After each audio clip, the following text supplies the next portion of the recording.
के इस चैप्टर की शुरुआत में हम देखते हैं डार्क के सामने एक आदमी बैठा होता है और वो कहता है कि डायमेंशनल मैजिक, ऐसा भी हो सकता है कि कोई ऐसी दुनिया हो जिसमें सिर्फ एक ही चांद या सूरज हो। और डार्क वो सुनकर चौंक जाता है। आगे वो आदमी कहता है कि वेल, ऐसी दुनिया को किसी ने पहले नहीं देखा है, मैं तो बस ये थियोरी के अनुसार ही बोल रहा हूँ। तो डार्क कहता है कि तो तुम्हारा मतलब, अगर थियोरी के अनुसार देखा जाए तो हम एक अलग डायमेंशन में ट्रेवल कर सकते हैं। तो आदमी कहता है कि हाँ, और अभी अभी तुमने जो ड्राइंग की है वो एक मैजिक सर्कल ऐसा दिख रहा है जो कि इसी तरह के काम के लिए है, और ये आसपास की चीज़ों को एब्जॉर्ब करता है मैना को एक्टिवेट करने के लिए, और इसीलिए ये एक ऐसा स्पेल है जिसको कि बहुत ही ज़्यादा बड़ी मात्रा में बहुत सारे लोगों की मेहनत लगती है। और जैसे कि नेशनल टेलीपोर्टेशन सर्कल, ये इसके एक एग्जाम्पल में से एक समझ लो, और ये एक दो देशों के बीच में टेलीपोर्ट करता है। डार्क कहते तो इसका मतलब कि ये थियोरेटिकली पॉसिबल होगा ना, कि अगर मैं वापस ट्रेवल कर सकता हूँ इसी जगह पर। तो आदमी कहता है कि हाँ ये मुमकिन है, और डार्क सुनकर खुश हो जाता है। आगे वो कहता है कि ऑफकोर्स थियरी में और असलियत में तो ये नामुमकिन है। और डार्क सोचता है कि ये बास्टर्ड। आगे वो आदमी कहता है कि अगर तुम वापस ओरिजिन में जाना चाहते हो तो ये डेस्टिनेशन को इस तरह से डिज़ाइन करना होगा जैसा कि मैंने कहा, और यहाँ पर एक मैजिक सर्कल या फिर ऐसा कुछ होना चाहिए दोनों ही जगह पर, ना कि एक जगह पर। और तुम्हें दूसरे जगह पर भी कम्युनिकेट करने की ज़रूरत होगी कि दूसरी जगह तुम बातचीत कर सको। और यहाँ तक कि हज़ारों साल पहले जो मैजिक का गोल्डन एज चल रहा था तब भी ये नामुमकिन था, और तब से लेकर अभी तक तो ऐसा कुछ हमने देखा ही नहीं है, डायमेंशनल ट्रेवल का मैजिक तो। और डार्क कहता है तो तुम ये बोल रहे हो कि ऐसा कोई भी नहीं होगा जो कि इस तरह का जादू इस्तेमाल कर सके। वो आदमी कहता है कि जितना मुझे पता उसके अनुसार, लेकिन मैं एक चीज़ के बारे में जानना चाहता हूँ, क्या तुम खुद के बारे में तो बात नहीं कर रहे हो अभी? ये डार्क मन में सोचता लगता है कि मैं अभी ये चीज़ जानने के चक्कर में अपने कूल को खो बैठा था। और वो कहता है नहीं नहीं, और मैंने अपने एक दोस्त को इसी तरह से गायब होते हुए देखा था एक लड़ाई के अंदर, और कुछ किसी जादूगर ने उसको उस जादुई सर्कल के बीच में लाए वो लोग, और फिर ऐसा कुछ हो गया। वो आदमी कहता है क्या बस इतना ही? और वो एकदम से पीछे मुड़ते हुए कहता है कि उस विज़र्ड को लगा होगा कि वो एक डिसएडवांटेज में है, और इसीलिए उसने अपने तुम्हारे दोस्त को है ना दूसरी जगह टेलीपोर्ट कर लिया, और तुम्हारा दोस्त कुछ महीनों में एकदम सही सलामत आ जाएगा, और चलो यहाँ से चले जाओ, हम दोनों ने अपना काफ़ी ज़्यादा समय बर्बाद कर दिया। डार्क कहता है कि अगर मैं वापस जाने का एक रास्ता नहीं ढूंढ रहा होता ना तो मैं तुम्हें कब का मार चुका होता। और जब देखते कि हम लोग बाहर चला जाता है और उसके पीछे एक लड़की खड़ी होती है, ये वही लड़की होती है जो कि पहले उनको मिली होती है, और वो मुस्कुरा रही होती है। आगे हम देखते हैं कि डार्क कहता है कि एक मिनट, लगता है कि इस बच्चे की मेमोरी फिक्स हो गई ना। कैप्टन कहता है वो बच्ची कहती है कि हाँ, और मेरा नाम लाना सेक्ट बर्क है। और वो कहती है कि वो मेरा नाम है, और है मैं ग्रेट टेम्पल ऑफ ड्रोवा की एक स्टूडेंट भी हूँ। और डार्क कहता है कि क्या क्या नाम था इसका? तो वो लड़की कहती है लगता है कि ये जो मिस्टर है यहाँ पर इतने भी समझदार नहीं है। और डार्क को बहुत ज़्यादा गुस्सा आ रहा था। वो कहता है कि लगता है कि उन लोगों ने किसी अजीब सा कोई ड्रग इस्तेमाल किया इसको ठीक करने के लिए। नहीं तो वो लोग हंस रहे होते हैं, और वो लड़की के एक मिनट, और मैं अभी पूरी तरह से ठीक हूँ। वो कैप्टन कहता है चलो वो सब छोड़ो, और वो जितने भी नाइट्स से जिन्होंने कि इस लाना को टारगेट किया था वो लोग इसे ग्रेट टेम्पल को ट्रांसपोर्ट कर रहे थे शाइन में, जहाँ पर कि उनको बाद में अम्बुश कर लिया गया और मार दिया गया। और वो लड़की कुछ नहीं बोल रही थी। डार्क कहता है मुझे लगता है कि ये कोई एक ऐसी आइटम थी जो कि बहुत ज़्यादा कीमती थी ना। कैप्टन कहता है कि ज़्यादा सरप्राइज मत होना। और डार्क सुन रहा होता है। वो कहता है कि वो एक ड्रैगन का हार्ट था उसके साथ में। और डार्क कहता है कि हाँ, और आगे कहता है और हाँ आखिर वो क्या चीज़ है? तो सभी लोग चौंक जाते हैं, और कोई सब लोग सोच रहे थे आखिर ये क्या। और आगे हमें बताया जाता है कि एक एरिया जहाँ पर कि ड्रैगन की गर्दन और स्पाइनल कॉर्ड एक साथ होती है, और वो एकदम बहुत ही ज़्यादा अलग ही पार्ट होता है, और वहीं पर ड्रैगन का सबसे ज़्यादा माना होता है, और वहाँ का कलर ज़्यादातर लाल कलर का होता है, बहुत ही ज़्यादा चमकीला, और इसीलिए लोग इसे ड्रैगन का दिल कहते हैं। और अगर ड्रैगन कभी मर जाता है तो बहुत सारा उसका माना भी इसके साथ में खो जाता है, लेकिन फिर भी इसके अंदर इतना ज़्यादा माना होता है कि बहुत सारे लोग अपनी पूरी ज़िंदगी में भी उतना इकट्ठा नहीं कर पाते। और वो डार्क मन में सोचता ओह तो ये स्पिरिट जेम जैसा है। तो वो कहता कि तो आखिर ये ड्रैगन क्या है? और आगे कहता भले ये कोई भी हो, लेकिन इसके नाम से लग रहा है कि ये बहुत ज़्यादा ताकतवर है, ऐसे कुछ है ना। तो लड़की सुनकर चौंक जाती है, उसका मुंह खुला का खुला रह जाता है। और आगे कहते एक मिनट, ये मिस्टर और आखिर ये है कौन? और एक लिमिट है कि आखिर वो कितने बेवकूफ़ हो सकते। डार्क कहता है हाँ बेवकूफ़। और वो कैप्टन कहता है कि और डार्क कहता है कि फैल्कन, और आखिर हमें इस बेकार के और फालतू की बच्ची को कब तक साथ में रखना होगा? वो लड़की गुस्सा होती है कि कहा उस यूजलेस कहा तुमने मुझे। और वो कैप्टन कहता है कि अब उसकी मेमोरी वापस आ चुकी है तो हम उसे वापस ड्रेवा के ग्रेट टेम्पल तक छोड़ देंगे। और वो लड़की कहती है कि नहीं मैं वहाँ पर नहीं जाना चाहती हूँ। और आगे कहते हैं कि एक मिनट, और क्या तुम वो ड्रैगन के दिल को नहीं ढूंढने वाले? तो डार्क कहता है एक मिनट, और आखिर तुम इसके साथ में क्या करने वाली हो? वो लड़की कहती है कि मैं तुम्हें ये कि तुम्हारे जैसे किसी बेवकूफ़ मिस्टर को तो नहीं बताना चाहती जिसको कि ये भी नहीं पता आखिर एक ड्रैगन है क्या। और हम देखते हैं कि डार्क अपनी तलवार निकालने वाला होता है, और वो जादूगर कहता है कि डार्क वो बस एक बच्ची है, बस बच्ची। और डार्क अपने आप को कंट्रोल करते हुए कहता है कि अपने आप को कंट्रोल करो, और मैं वो इंसान हूँ जो कि ग्रेट डेमोनिक डिसाइपल के इनलाइटमेंट तक पहुँचा हूँ। और लड़की कहती लगता है कि वो अपने आप को बहुत ही ज़्यादा एडल्ट दिखाने की कोशिश कर रहा है। नहीं और आगे डार्क कहता है एक मिनट, फैल्कन मतलब कि वो कैप्टन, तुमने क्या कहा था कि वो लोग वेवरन का आर्मर कहाँ पर बनाते? तो वो कहता कि एक मिनट, वो एल्कासिस में बनाते। और डार्क कहता तो आखिर क्यों ना हम लोग एल्कासिस में जाए? तो कैप्टन कहता आखिर वहां पर क्यों? डार्क कहता कि मैंने सुना है कि इस जितना भी देश है उसका सबसे ज्यादा मैजिक डेवलप वहीं पर है और मुझे वहां पर जाकर जादू की और नॉलेज चाहिए। और आगे कहता और गेटसन भी एक जादूगर है तो उसको भी वहां पर जाकर कुछ तो मिलेगा, एक या दो चीज। तो गेटसन कहता है हाँ वो बात तो सही है। और वो कैप्टन सुनकर हंस रहा होता है।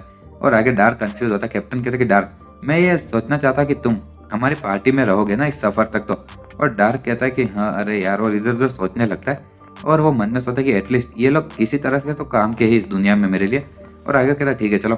और भले ही मुझे पता नहीं कि आखिर हम लोग साथ में कब तक घूमते रहेंगे, लेकिन और वो कैप्टन कहता है कि वेलकम, और मैं काफी ज्यादा ग्रेटफुल हूँ कि तुम्हारे जैसा एक ताकतवर वॉरियर उसने हमें ज्वाइन किया है।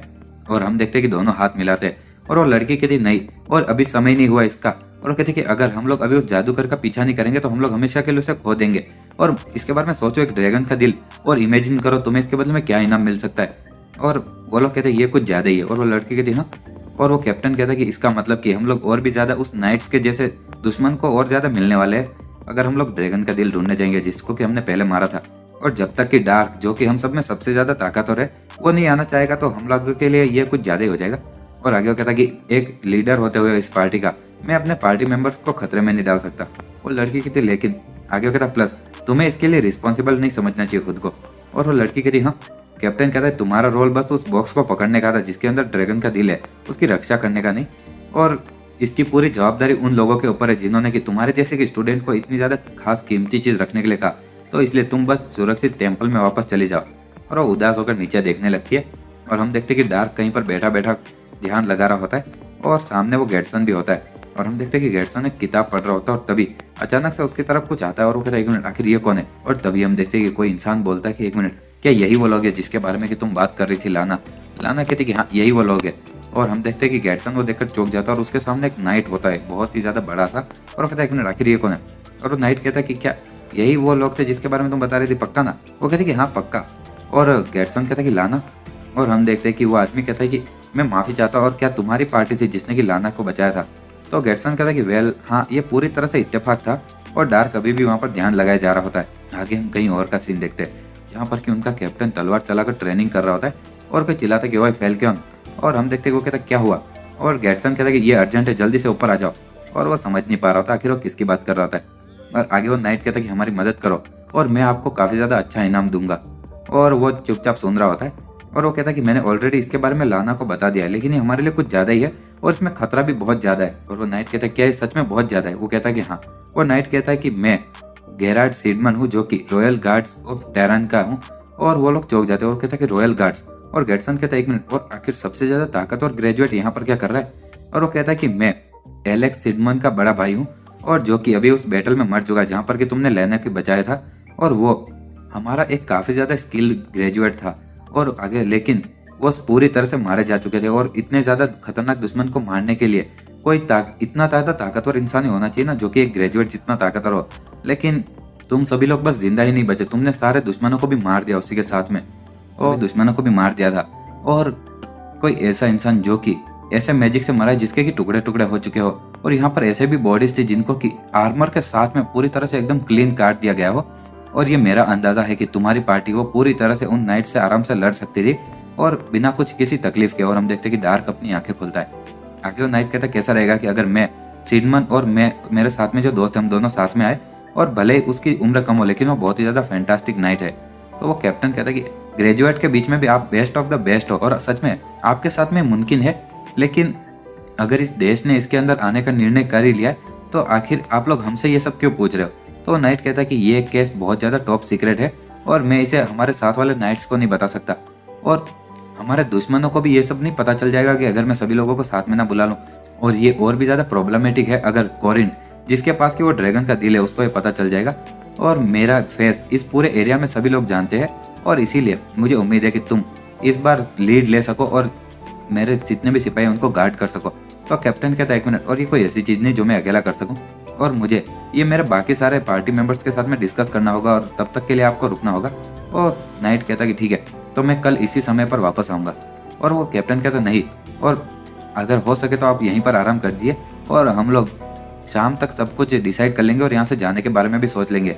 तो वो नाइट भी कहता है कि ठीक है मैं समझ गया। और गेटसन कहता है कि चलो और मैं आपके लिए खाना और अल्कोहल लेकर आता हूँ, आप यहीं पर आराम कीजिए। और आगे हम देखते कि शाम हो चुकी होती है और माइकल और बाकी 2 लोग भी आते और माइकल देखकर चौंक जाता है और हम देखते कि वो सभी लोग वहाँ पर पार्टी कर रहे होते। और कैप्टन कहता है कि चलो मैं अब सभी लोग यहाँ पर आ चुके हैं तो इसके बारे में बात कर लेता हूँ। और माइकल कहता है 1 मिनट, और आखिर तुमने हमारे बिना ही पीने का निर्णय कर लिया। और आगे वो वहाँ पर उस नाइट को देखते हुए कहता है कि नाइस टू मीट यू, मेरा नाम माइकल है। तो नाइट कहता है कि मेरा नाम गेरार्ड है। और दूसरा आदमी कहता है कि वाह ये दिखने में काफी ज्यादा अच्छी लग रही शराब। और कैप्टन कहता है कैसा था ये। माइकल कहता है कि एक शाहीन अकेडमी में 1 महीने बाद में मार्शल आर्ट का कंपटीशन है और उसकी प्राइज मनी 1000 सोना है और तुम्हें 10 गोल्ड हर एक बार जीतने पर दिए जाएंगे और मेन फाइट्स के अंदर तुम्हें 50 गोल्ड दिया जाएगा। तुम्हें नहीं लगता है ज्यादा अच्छा है। और आगे हम देखते हैं कि वो नाइट मन में सोचता है कि जब मैंने और वो उनका जो कैप्टन है फाल्कन, उससे जब मैंने हाथ मिलाए तो मैंने उनके मैना को नोटिस किया, माना को, लेकिन उसका माना इतना भी लेवल कुछ ज्यादा नहीं है। और यहाँ पर जो आदमी है ये माइकल नाम का, ये भी एलेक्स के भी नजदीक तक का नहीं है और दूसरे लोग भी काफी ज्यादा नॉर्मल है। वो कहता तो फिर, और हम देखते हैं कि दूसरा जो वहाँ पर जिमी होता है वो कहता है कि डार्क आखिर तुमने पूरे दिन क्या किया। वो कहता कि मैं मेडिटेशन कर रहा था। और आगे हम देखते हैं कि नाइट मन में सोचता है कि ये इंसान, मैं उसके माना को रीड ही नहीं कर पा रहा हूँ और उसकी बॉडी एक वॉरियर की नहीं है, लेकिन उसके पास जो तलवार वो भी एक औरतों की है और अगर ठीक से कहूँ तो ये एक तरह का जादूगर लग रहा है मुझे। और दूसरा जो वहाँ पर सच में जादूगर होता है उसको देखते हुए मन में सोचता है लेकिन उन लोगों ने कहा कि उनका जो इकलौता जादूगर है वो यही है, तो इसका मतलब कि वो जरूर अपनी स्पीड और तेज तलवारबाजी को ठीक कर रहा होगा। और बहुत ही ज्यादा बड़े मॉन्स्टर या आर्मर के सामने इतनी पतली तलवार काम नहीं करती, तो आखिर किस लिए। और हम देखते कि तभी दरवाजा खुलता है और वो औरत आते हुए कहती कि मुझे लगता है कि हम सभी लोगों को यहाँ से जाना चाहिए और एंड्रोस प्रोविनेंस अभी मर्सिनरीज को ढूंढ रहे। और आगे कहते 1 मिनट, तुम लोग पार्टी कर रहे हो शराब की, और आखिर ये कौन है। तो वो कैप्टन खड़ा होता है, कहता है फाइनली सभी लोग यहाँ पर आ गए और यहाँ पर बैठ जाओ। और आगे कहता है एवरीवन अटेंशन, और हमारे पास करने के लिए काम है और हमारा काम एक बहुत ही कीमती चीज को वापस लाना है जिन उन नाइट से जिनसे कि हम 10 दिन पहले लड़े थे। और वो लड़की को देखकर चौंक जाते और कहते 1 मिनट, तुम्हारा दिमाग खराब है क्या। और वो सभी लोग, उनके पास में ग्रेजुएट था और एक जादूगर भी, और ये तुम थे जिसने कि कहा हम लोग जिंदा बच गए, ये भी नसीब की बात है। और कैप्टन कहता रुको रुको मेरी बात तो पूरी सुनो। और वो कहता है कि ग्रेजुएट नाइट जो यहाँ पर है वो भी हमारी मदद करने वाले हैं और रिवॉर्ड भी बहुत ज्यादा अच्छा है और साथ ही में वो लोग सिक्योरिटी का भी ध्यान रखेंगे। तो लड़की उधर देखते हुए मन में सोचती ग्रेजुएट, और आगे वो कैप्टन कहता है तो ठीक है चलो, और अगर कोई भी वापस बाहर जाना चाहता है तो तुम अभी जा सकते हो। तो माइकल अपना हाथ उठाता कहता मैं जाना चाहूंगा, और अगर हमें पैसा बराबर मिल रहा है तो मैं उन लोगों के साथ जाना पसंद करूंगा जिनको मैं अच्छे से जानता हूँ। और दूसरे लोग भी कहते हैं कि हाँ हम लोग भी इसी बात को मानते हैं, और वो जादूगर भी कहता है कि मैं भी। और हम देखते हैं कि सभी लोग जाने के लिए मान जाते हैं और वो लड़की कहते ठीक है चलो मैं समझ गई और मैं भी चलूंगी। और कैप्टन कहता आखिर तुम्हारा क्या डार्क। और डार्क कहता कि अगर ये बच्ची हमारे साथ में नहीं आएगी तो मैं चलूंगा। और वो लाना एकदम से बहुत ज्यादा गुस्सा हो रही होती है और हम देखते हैं कि वो कहते कि मैं, और वो कहती कि 1 मिनट जरा इस बेवकूफ अंकल को तो देखो, आखिर तुम होते कौन हो मुझे जाने से रोकने वाले। और वो नाइट कहता कि मैंने लाना को वापस टेम्पल पर भेजने के बारे में सोच लिया था, और क्या वो बात सही है। लाना कहते 1 मिनट, और आखिर तुम किसके बारे में बात कर रहे हो सर सिमोन। और आगे वो कहता कि चलो सिमोन तुम इसको यहाँ से लेकर जाओ। और वो दूसरा नाइट कहता ठीक है, और वो लाना को घसीट कर लेकर जा रहा होता है। और लाना रो रही होती कि नहीं मैं वापस नहीं जाना चाहती, मुझे भी जाने दो तुम लोगों के साथ, अपने साथ में लेकर चलो और चलो देखते हैं आखिर तुम लोग मुझे कितना याद करोगे। और जब वो लोग वहां से चले जाते वो गेटसन कहता कि चलो, और तुमसे कुछ ज्यादा रिस्पॉन्स नहीं मिला क्योंकि तुम तो उसका बहुत ज्यादा ध्यान रख रही थी ना। तो दूसरे लड़के कहते कि नहीं ये कोई इतना भी ज्यादा दिल को दहला देने वाला एडवेंचर है, ऐसा कुछ नहीं है। और माइकल कहता कि हाँ ये बात तो सही है। और वो नाइट कहता कि आपके इस डिसीजन के लिए बहुत बहुत शुक्रिया, और चलिए हम लोग अपनी तैयारी पूरी करने के बाद में कैसल के गेट के बाहर मिलते हैं एक दूसरे से।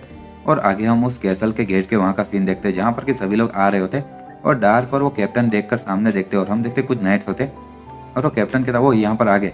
और वो नाइट भी कहता कि चलो, और आप मैंने उम्मीद की थी उससे जल्दी आए हो। और वो आदमी कहता कि चलो, और ऐसे मिशन पर समय ही सब कुछ है, और तुम्हारे साथ में जो बाकी लोग हैं वो। तो वो नाइट कहता है ओह ये एंटोनी क्रोवा है और ये टियर 5 का जादूगर है।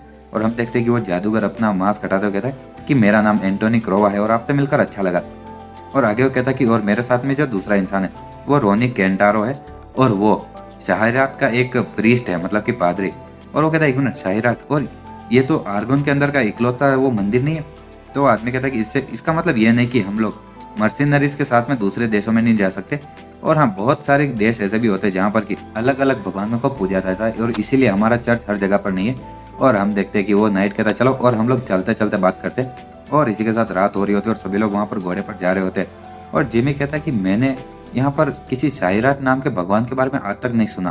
कैप्टन कहता है कि ये वही भगवान है जो कि ऐसे लोगों को ही फेवर करता है जो कि क्रोनोस की टीचिंग को मानते हो, लेकिन इसीलिए उनके बारे में ज्यादा लोग नहीं जानते। लेकिन वो लोग बस ऐसे दूसरे भगवानों के बारे में मना नहीं करते कि वो नहीं है, वो दूसरे जादू के बारे में भी ऐसे बोलते कि ये नहीं है।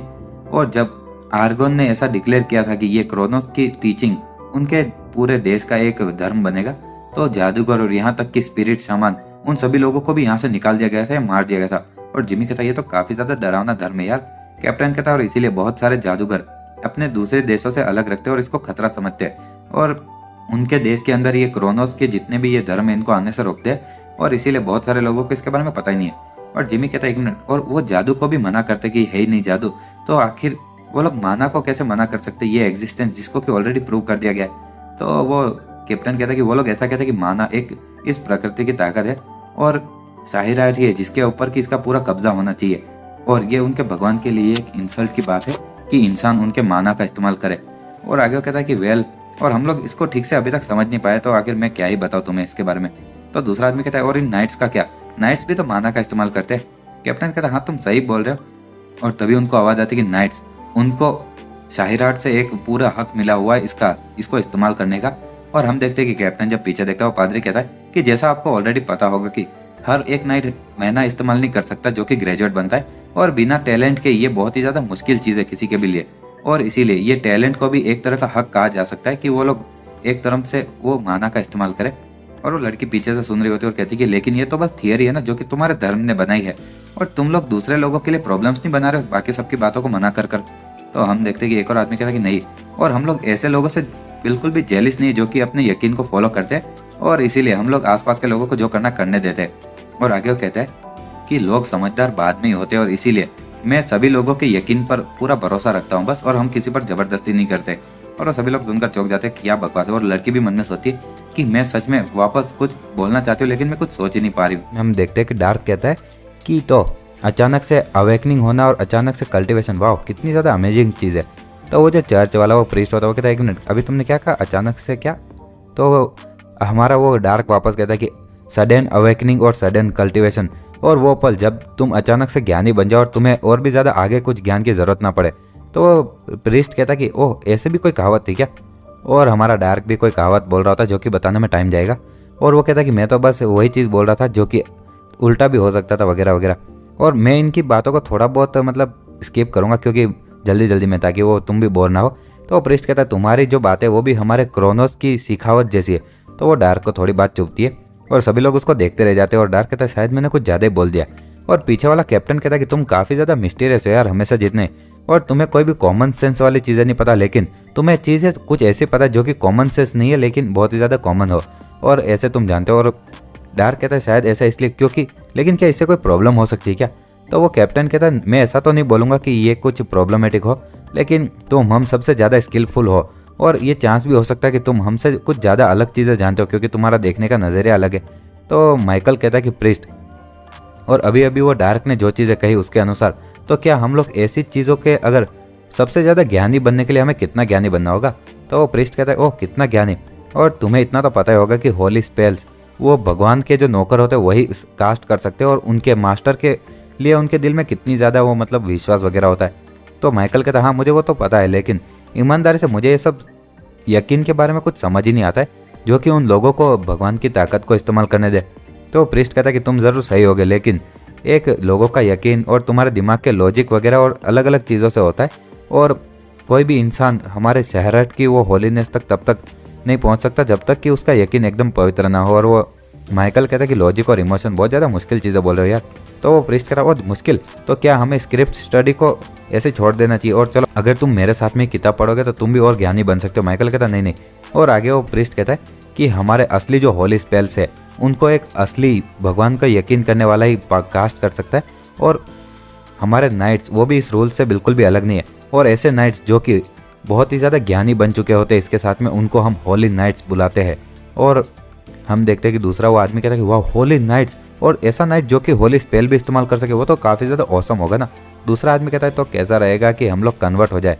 तो वो प्रीस्ट कहता है कि होली स्पेल्स उनको हमेशा के लिए कास्ट किया जा सकता है, और जब तक कि तुम्हारे दिल के अंदर भगवान पर यकीन रहे और इसलिए हमारा ये मानना है कि होली नाइट्स वो ग्रेजुएट के बराबर होते, और इसी कारण से हमारे आसपास के देश, मेरे देश आर्गोन से डरते हैं। तो वहाँ पर जो लड़की होती है वो कहती है लेकिन ये तो कोई ऑब्जेक्टिव स्टैंडर्ड से नहीं कहा जाएगा ना, क्योंकि ऐसा कभी हुआ नहीं होगा। तो वो प्रीस्ट कहता कि नहीं, हम ऐसा किसी को नहीं बोलते, लेकिन हमारे पास एक सबूत है। और ऐसा वो पीछे मुड़ता है और बताता है कि कुछ ज़्यादा समय नहीं था जब एक ग्रेजुएट, वो ग्रेजुएट लेवल था जिसको कि एक एम्बेसडर का लेवल कहा जाता है, और उसने हमारे एक होली नाइट से एक बार एक मैच लड़ा था, वो लड़की की थी। तो उसमें क्या हुआ? तो वो प्रीस्ट कहता है कि हाँ, तुम जैसा सोच रही हो, और हमारा जो होली नाइट था वो आराम से उससे जीत गया था, बहुत ही ज़्यादा अच्छे से। और आगे हम कहीं जंगल का सीन देखते हैं जहाँ पर कि एक धमाका होता है, और उस धमाके से कोई आग जैसी चीज़, और हम देखते हैं कि हमारा वो जादूगर वो वहाँ पर बैठा होता है और डार्क वो देख रहा होता है और कहता है कि ओह मैं समझ गया। और वो जादूगर डार्क की तरफ जैसे मुड़ता है, डार्क कहता है वो मुझे लगता है कि मैं समझ जाऊंगा अगर तुम एक और बार ये दिखाओगे मुझे। तो गेटसन कहता है कि क्या तुम्हें कोई आइडिया भी है कि तुम जो बोल रहे हो कितना ज़्यादा अजीब सुनाई देता है? डार्क कहता है 1 मिनट, और जानकारी दूसरे लोग इकट्ठा कर रहे हैं और हमारे पास अभी थोड़ा फ्री टाइम है, तो इसमें क्या ही प्रॉब्लम है? तो गेटसन कहता है कि मैं ये नहीं बोल रहा कि हमारे पास समय की कमी है, लेकिन कोई बस 1-2 बार स्पेल को देखकर वापस कास्ट करे। तुम्हें पता भी है कि आखिर ये कितना ज़्यादा मुश्किल है, और अगर कोई ऐसा करेगा तो हमारे मैजिक वाले जो जादूगरों को लोग हैं ना, बहुत ही ज़्यादा डिफिकल्ट क्लास क्यों बोलेगा, और अगर कोई ऐसा कर भी देना तो उसको वर्ल्ड क्लास जीनियस कहा जाएगा। डार्क कहता है कि तुमने जो कॉन्सेप्ट मुझे बताया है मैंने उसके बारे में पहले सुना हुआ है। तो जादूगर कहता है हाँ, और ये बात मैजिक तो छोड़ो यार, तुम्हें तो माना के बारे में भी नहीं पता था पहले। और डार्क कहता है कि मुझे माना के बारे में पता था, मुझे बस ये शब्द माना नहीं पता था। और वो मन में सोचता कि आखिर मुझे क्या पता था कि ये लोग की को माना बुलाते हैं। आगे हम देखते कि डार्क मन में सोच रहा होता कि अपने एक बॉडी को मीडियम के रूप में इस्तेमाल करना, और जो आसपास में प्रकृति की है उसको शरीर के अंदर लाना। और ये तो वही सेम कॉन्सेप्ट है जो कि हमारे नॉर्थन सी का जो इंड्योरिंग काम है वो उसका भी सेम कॉन्सेप्ट है। लेकिन आगे वो कहता है कि ये माना को साइड में रखने की वो मूवमेंट है वो छोड़ो, और मैं बस एक स्पेल को कास्ट नहीं कर सकता क्योंकि मैं समझ ही नहीं पा रहा हूँ कि ये कास्टिंग की बेसिक चीज़ क्या है। तो गेटसन कहता है ओह, और ठीक है चलो मैं तुम्हें एक और बार दिखाता हूँ। और वो अपने हाथ आगे लाकर कहता है कि फेरी तुम्हारे शरीर के अंदर जो जल रही है, और हमेशा जलने वाली आग जो सब कुछ जला देती है, और बहुत सारे मंत्र बोले जा रहा था बहुत देर तक। और डार्क को देखता और मन में सोचता कि अरे यार, और अगर तुम ऐसे ही है ना कभी रणभूमि में बोलोगे ना तो तुम्हारे गले को कितनी ही बार काट दिया जाएगा। और हम देखते हैं कि तभी वो जादूगर अपने हाथ में माना को इकट्ठा कर रहा होता है साइड में, और एक गोल गोल फायर बॉल बन जाती है, और वो कहता है फायर बॉल, और आगे सामने फेंकता है और एक और धमाका होता है। और डार्क मन में सोचता है कि इसकी जो ताकत है फायर बॉल की, ये एक पाम स्ट्राइक से कुछ ज़्यादा नहीं है, लेकिन ये बहुत ही ज़्यादा काम का है क्योंकि इसके अंदर सोलर आर्ट्स की भी ताकत है। और लेकिन देखा जाए तो तभी वो गेटसन कहता है और तुम यही सोच रहे हो ना कि इसमें बहुत ज़्यादा ओपनिंग्स है, और इसीलिए एक जादूगर को गार्ड की ज़रूरत होती है जब तक वो मंत्र बोल रहा होता है। जैसा कि फैल्कन हमेशा मेरी रक्षा करता है जब मैं कास्टिंग कर रहा होता हूँ। डार्क कहता है ओ ऐसी बात है, लेकिन क्या कास्टिंग के समय तुम्हें सच में वही मंत्र बोलने होंगे जो तुमने कहे? मुझे तुम्हारा एक भी वो शब्द मुझे समझ ही नहीं आया, और क्या मैं शब्द एक भी गलत नहीं बोल सकता? गेटसन कहता कास्टिंग, ओ ये तो बस एक सिंपल मतलब ऐसी बातों की अरेंजमेंट है, और ये इन शब्दों का कुछ माना से लेना देना नहीं है। तो वो डार्क कहता 1 मिनट, तो आखिर तुम ये इतना ज़्यादा ये मंत्र क्यों बोल रहे थे? गेटसन कहता कि मैं मंत्र इसलिए बोल रहा हूँ क्योंकि ये थोड़ा बहुत मेरे लिए ज़रूरी है, इससे मैं स्पेल को थोड़ा मन में इमेजिन कर सकता हूँ और विजुअलाइज कर सकता हूँ। और डार्क को सोते कहता ओह, और वो गेटसन कहता क्या तुम समझ गए? डार्क कहता तो ये सब कुछ इमेजिनेशन के बारे में ना? तो गेटसन कहता कि हाँ, और जादू एक माना को कंट्रोल करने की मेथड है, और जब तुम अपनी इच्छा को एक माना के अंदर जो कंट्रोल किया होता है उसमें डालते हो तो वो माना जिंदा हो जाता है। लेकिन माना को कंट्रोल करना इमेजिनेशन से बहुत ज़्यादा मुश्किल है, और ये तो ऐसी बात तो है नहीं कि माना को समझ में आ रहा है कि हम क्या बोल रहे हैं, और इसीलिए हमें ये सब बोलते हुए हम मंत्र बोलते हैं और मन में सोचते रहते हैं और कॉन्सेंट्रेट करना होता है। और मैंने ये ऐसे ही स्पेल के लिए एक नया मंत्र ऐसे अपनी मर्जी से बना लिया था, और जब मैं अपने ये सब कॉन्शियसनेस में बोल रहा होता तो मैं अपने दिल के अंदर सोच लेता हूँ मुझे क्या चाहिए, और इसी तरह से वो बता रहा होता है। और जो जादूगर टॉप तक पहुंच चुका होता है उनको कोई स्पेल की बोलने की भी ज़रूरत नहीं होती है, और वो माना को उनके बस दिमाग के अंदर से कंट्रोल कर लेते हैं। और फायर बॉल तो ऐसे ही एक चुटकी बजाकर, और वो ऐसे बहुत सारी चीज़ें बता रहा होता है, और डार्क सुन रहा होता है। और आगे कहता क्या मेरी एक्सप्लेनेशन हार्ड थी? तो ये ज़रूर तुम्हारे लिए बहुत ज़्यादा जल्दी होगा सीखने के लिए। डार्क कहता शायद अगर मैं अपने शरीर के अंदर एक बार के ये माना के हिलने डुलने को महसूस कर पाऊँ। तो वो गेटसन कहता ओ ऐसी बात है, तो ठीक है चलो अपनी आंखें बंद करो और मुझे अपना हाथ दो। और हाँ, वो पीछे से आकर डार्क के हाथ पकड़ लेता है और कहता है कि डार्क अब आराम से बैठ जाओ। डार्क कहता ठीक है, और हम देखते हैं कि उसने डार्क के हाथों को पकड़ा होता है, और डार्क कुछ आंखें खोलता है और कहता है 1 मिनट, आसपास की जो की है वो इधर उधर जा रही है। और वो जादूगर कहता है ओए कॉन्सेंट्रेट करो। डार्क कहता है ठीक है ठीक है। और हम देखते हैं कि डार्क मन में सोचता है तो तुम अपने हाथों में की इस तरह से इकट्ठा करते हो। और मुझे लगा था कि ये की स्टेबलाइजेशन की ब्रेथ नहीं है और ये बहुत ही ज़्यादा वैसी चीज़ है जो कि मैंने एंड्योरिन काम जो कि नॉर्थर्न सी से सीखा था उसी के जैसा है। और वो जादूगर अपना मंत्र बोले जा रहा होता है और डार्क मन में सोचता है बस उसमें एक ही फ़र्क है, क्योंकि इंडोरिन काम में जो कि नॉर्थर्न सी में मैंने सीखा था उसके अंदर मैं शरीर के अंदर की को ऑब्जर्व करता हूँ, लेकिन इसमें इस हाथों के बाहर इसको किया जाता है। और आगे जैसे वो बोलता है फायर बॉल, एक फायर बॉल वहाँ पर जाकर लगती है। और वो गेटसन कहता है क्या तुमने इसको सेंस किया इस बार? तो डार्क कहता है कि absorb, maintain, spin, accelerate, compress, fuse and fire. और हम देखते हैं कि आसपास का माना उसके अंदर आ रहा होता है और वो गेटसन कहता है तुम सच में समझ गए। और डार्क मन में सोचता है कि की को अब्जॉर्ब करो और ये अलग अलग चीज़ें, और की को शरीर के अंदर की जगह बाहर मेंटेन करना है मुझे। और इसी के साथ में हम देखते हैं कि उसके भी हाथ के आसपास वो गोला बनने लगता है और एक फायर बॉल बनने लगता है। वो कहता है कि अब एक्सेलरेट करो और कंप्रेस कर फ्यूज करो और विजुअलाइज करो और फायर बॉल। और इसी के साथ में वो जादूगर भी देखकर चौंक जाता है, बहुत बड़ी सी फायर बॉल बनती है और इसने हाथ में एक फायर बॉल बना लेता है और जादूगर भी देखकर डर जाता है। और डार्क अपने फायर बॉल को किसी तरफ करते हुए कहता है कि चलो, और अब इसके साथ में और एकदम से पीछे मुड़ता है और वो कहता है जादूगर कहता है आखिर क्या कर रहे हो? डार्क कहता है चलो इस छुपे हुए चूहे को हम पकड़ते हैं और पेड़ की तरफ अपना वो फायर बॉल फेंकता है। और हम देखते हैं कि वो फायर बॉल वहाँ पर जाकर फटता है और किसी के चिल्लाने की आवाज़ आती है लड़की के। और गेटसन कहता है आखिर वो क्या था, और वो भी वहाँ पर भागते हुए जाता है। और हम देखते हैं कि वो वहाँ पर सामने जाकर देखता है तो हम देखते हैं कि वो लाना वहाँ पर पड़ी होती है। और कैप्टन, और बाद में आगे का सीन देखते हैं कि कैप्टन बोलता है कि हाँ, और आखिर ये यहाँ पर क्या कर रही है? और लाना बहुत ज़्यादा गुस्से में वहाँ पर बैठी होती है और डार्क कहता तुम इसे बताओ। और वो लाना कहती ओए चिल्लाना बंद करो, और मेरा दिमाग अभी भी उस एक्सप्लोजन के कारण चकरा रहा है। और डार्क कहता एक मिनट, तुमने क्या कहा? और इस बार तो मैं तुम्हें जिंदा ही जला दूंगा। लाना कहती ओए अब ऐसे मत बोलो जैसे कि तुम अपने आप को कुछ मतलब कि रोकने की कोशिश कर रहे थे। और आगे हम देखते हैं कि वो बताती कि वो डार्क ने उसको देख लिया होता है और वो उस पर फायर बॉल फेंकता है और वो कहते तुम सच में मुझे मारने की कोशिश कर रहे थे, ये राक्षस कहीं का। और हम देखते हैं कि डार्क बहुत ज़्यादा गुस्सा हो रहा था। कैप्टन कहता आखिर हुआ क्या? तो गेटसन कहता है कि वो अभी डार्क ने जो फायर बॉल कास्ट की थी उसके अंदर आ गई थी। और कैप्टन कहता उसने सच में एक फायर बॉल कास्ट की। और वो जादूगर कहता है कि हाँ, उसे बस 1 दिन लगा है सीखने में, जो कि मुझे 6 साल, और मैं कुछ कह ही नहीं सकता। और इतनी ही बात नहीं, और वो फायर बॉल जो कि डार्क ने भेजी थी वो हम देखते हैं कि वो जादूगर देख रहा होता है और वो फायर बॉल चलते चलते थोड़ी मुड़ जाती है। वो कहता है कि उसने लाना को लगने से पहले ही अपनी दिशा बदल ली थी, और अगर ये कोई इत्तेफाक नहीं है तो डार्क ऑलरेडी एक टियर 4 से ऊपर का जादूगर बन चुका है। और वो मन में ऐसे हंसते हुए सोच रहा होता कि कोई ऐसा जो कि मेरा सबसे पहला डिसाइपल है, स्टूडेंट। और कैप्टन कहता है गेटसन गेटसन क्या हुआ? और आगे हम देखते हैं कि माइकल एक गाजर खा रहा होता है और कहता है कि ओए, और आखिर लाना ने हमें यहाँ पर ढूंढा ही कैसे? तो पीछे से एक लड़की माइकल को मारते हुए कहते हैं माइकल ये घोड़ों के लिए है गाजर। और माइकल वो गाजर को थूक रहा होता है। गेटसन कहता है कि वो लगता है कि मंदिर से भाग गई और उसने एक घोड़ा भी चुरा लिया था वहाँ से, और एक घोड़े की तरफ इशारा करता है। कैप्टन कहता है लेकिन, और ये काफ़ी ज़्यादा आसान रहा होगा ना हमारे वो नामो निशान को देखते हुए, क्योंकि हमारे पास बहुत सारे घोड़े थे। और माइकल कहता नहीं, लेकिन आखिर फिर भी वो हम तक पहुंची कैसे, क्योंकि जब वो हमारे साथ में थी तो वो घोड़े को राइड ही नहीं कर सकती थी। लाना कहते कि मुझे तुम कम मत समझो, और मुझे बस 4 दिन लगे ये सब सीखने में, और ये मत भूलो कि मैं होली मैजिक भी इस्तेमाल कर सकती हूँ। कैप्टन कहता होली मैजिक? और माइकल कहता क्या तुमने उसको घोड़े पर इस्तेमाल किया? लाना कहती कि हाँ, और ये सुपर इफेक्टिव था, और जब भी ये घोड़ा थकता था तो मैं उसको कास्ट करती थी और ये वापस दौड़ने लग जाता था बिना रुके। और कैप्टन कहता कि अरे यार, एक अच्छा घोड़ा गया काम से। और माइकल भी कहता कि हाँ सही कहा। लाना कहते आखिर तुम्हारा मतलब क्या गया काम से, और वो अभी भी एकदम अच्छी कंडीशन में है? कैप्टन कहता कि वही तो प्रॉब्लम है। और लाना कहते हैं क्या? और वो कैप्टन कहता कि इस घोड़े को नहीं पता है जादू की एग्जिस्टेंस के बारे में, और अब ये कितना भी दौड़ा लेकिन इसको बिल्कुल भी थकान नहीं हुई, और ये यहाँ तक पहुँचने तक दौड़ता ही रहा। लाना कहती तो क्या हुआ? कैप्टन कहता तो इसको ऐसा ही लगेगा कि ये उसका खुद का स्टेमिना था, ना कि ये होली मैजिक जिसने कि उसको ऐसे दौड़वाया, और ये अब हमेशा ऐसे ही दौड़ने की कोशिश करेगा बिना रुके जब तक कि ये थक कर गिर नहीं जाता, और ये ऐसा करता रहेगा जब तक ये मर ना जाए। लाना कहता है कि मिनट वो मर जाएगी, और मैंने तो उसको एक बहुत ही ज़्यादा प्यारा सा नाम भी दिया था।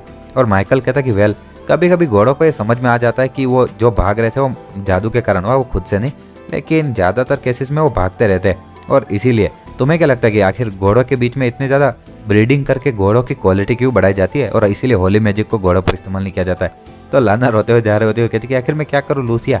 और कोई कहता है कि फैल्कॉन, और वो पीछे से वो नाइट कहता है कि तुमने कहा कि ये दुश्मन के जो हाइड आउट है वो यहाँ से ज़्यादा दूर नहीं है। तो फैल्कॉन कहता है कि हाँ, और हम लोग वहाँ पर शाम तक पहुँच जाएंगे। और वो नाइट कहता है तो हमें इस बच्ची को वापस ले जाना होगा, और ये बहुत ज़्यादा मुश्किल होगा उसको सुरक्षित रखना, और भी ज़्यादा मुश्किल अगर दुश्मन इसे ढूंढ लेंगे। कैप्टन कहता है कि हाँ, और मुझे पूरी तरह से पता है, और आखिर इसको गार्ड कौन करेगा। और अगर हम लोग बस 1 या 2 लोगों को उसके बॉडीगार्ड बनाएंगे तो उसको कभी भी पकड़ा जा सकता है और वो हॉस्टेज बन जाएगी।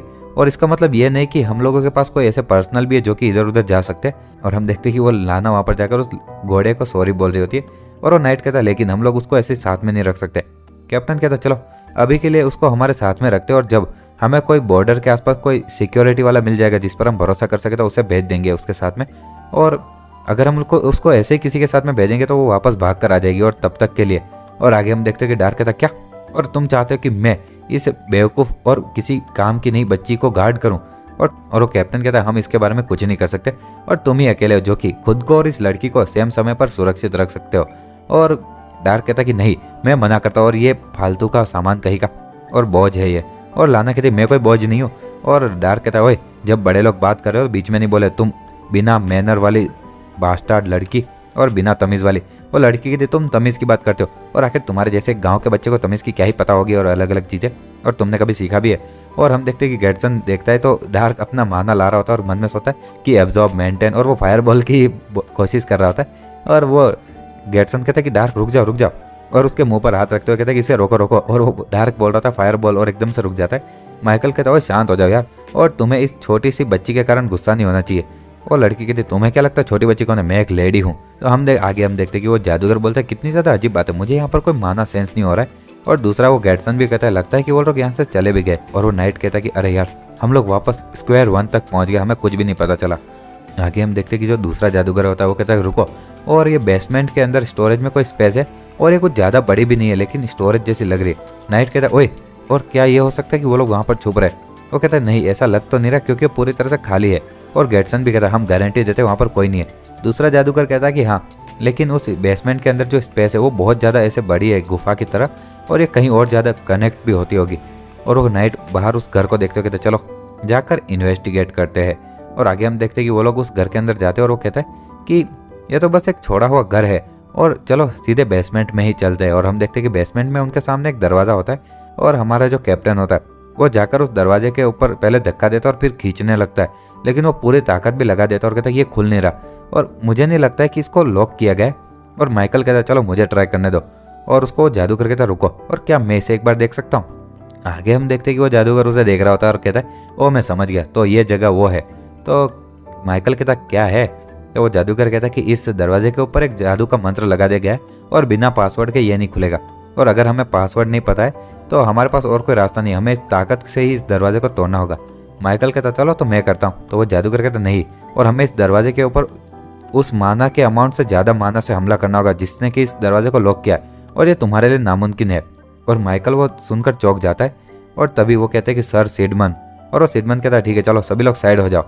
और वो बहुत ही ज़्यादा सीरियस होकर देख रहा होता है, डार्क भी वो सब देख रहा होता है।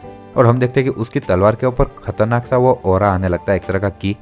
और डार्क कहता है कि वाह ये उस जोकर से तो अच्छा है, और इसकी की बहुत ही ज़्यादा डिसिप्लिन लग रही है। और आगे हम देखते हैं कि वो सर सिडमन 2 वार करता है और उस दरवाजे के टुकड़े टुकड़े हो जाते हैं, और सभी लोग देख रहे होते हैं। और बाद में वो अंदर जाते हो कहता है 1 मिनट एक गुफा, और आखिर ये क्या उनके छुपे हुए हाइड आउट से कनेक्ट होती होगी क्या। तो जादूगर वहाँ पर हाथ लगाते हो कहता है रुको, और जैसा मुझे लगा था यहाँ पर एक डेड एंड है।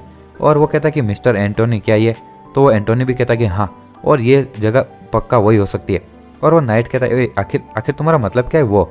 तो दूसरा जादूगर एकदम से ऊपर आते हुए कहता है, और दोनों एक साथ में मुड़ते हुए कहते हैं कि ये एक जादूगर का डंजन है, और चलो यहाँ पर अंदर चलते हैं। और डार्क को आलस आ रहा होता है, और वो देखकर सोच रहा होता है कि ये लोग क्या ही पागलपंती कर रहे हैं। और आगे हम देखते हैं कि घर के बाहर कोई टेलीपोर्टेशन मैजिक से आता है, और एक आदमी कहता है क्या यही वो जगह है, और दूसरा आदमी कहता है कि हाँ यही उन आइटम्स की जगह है।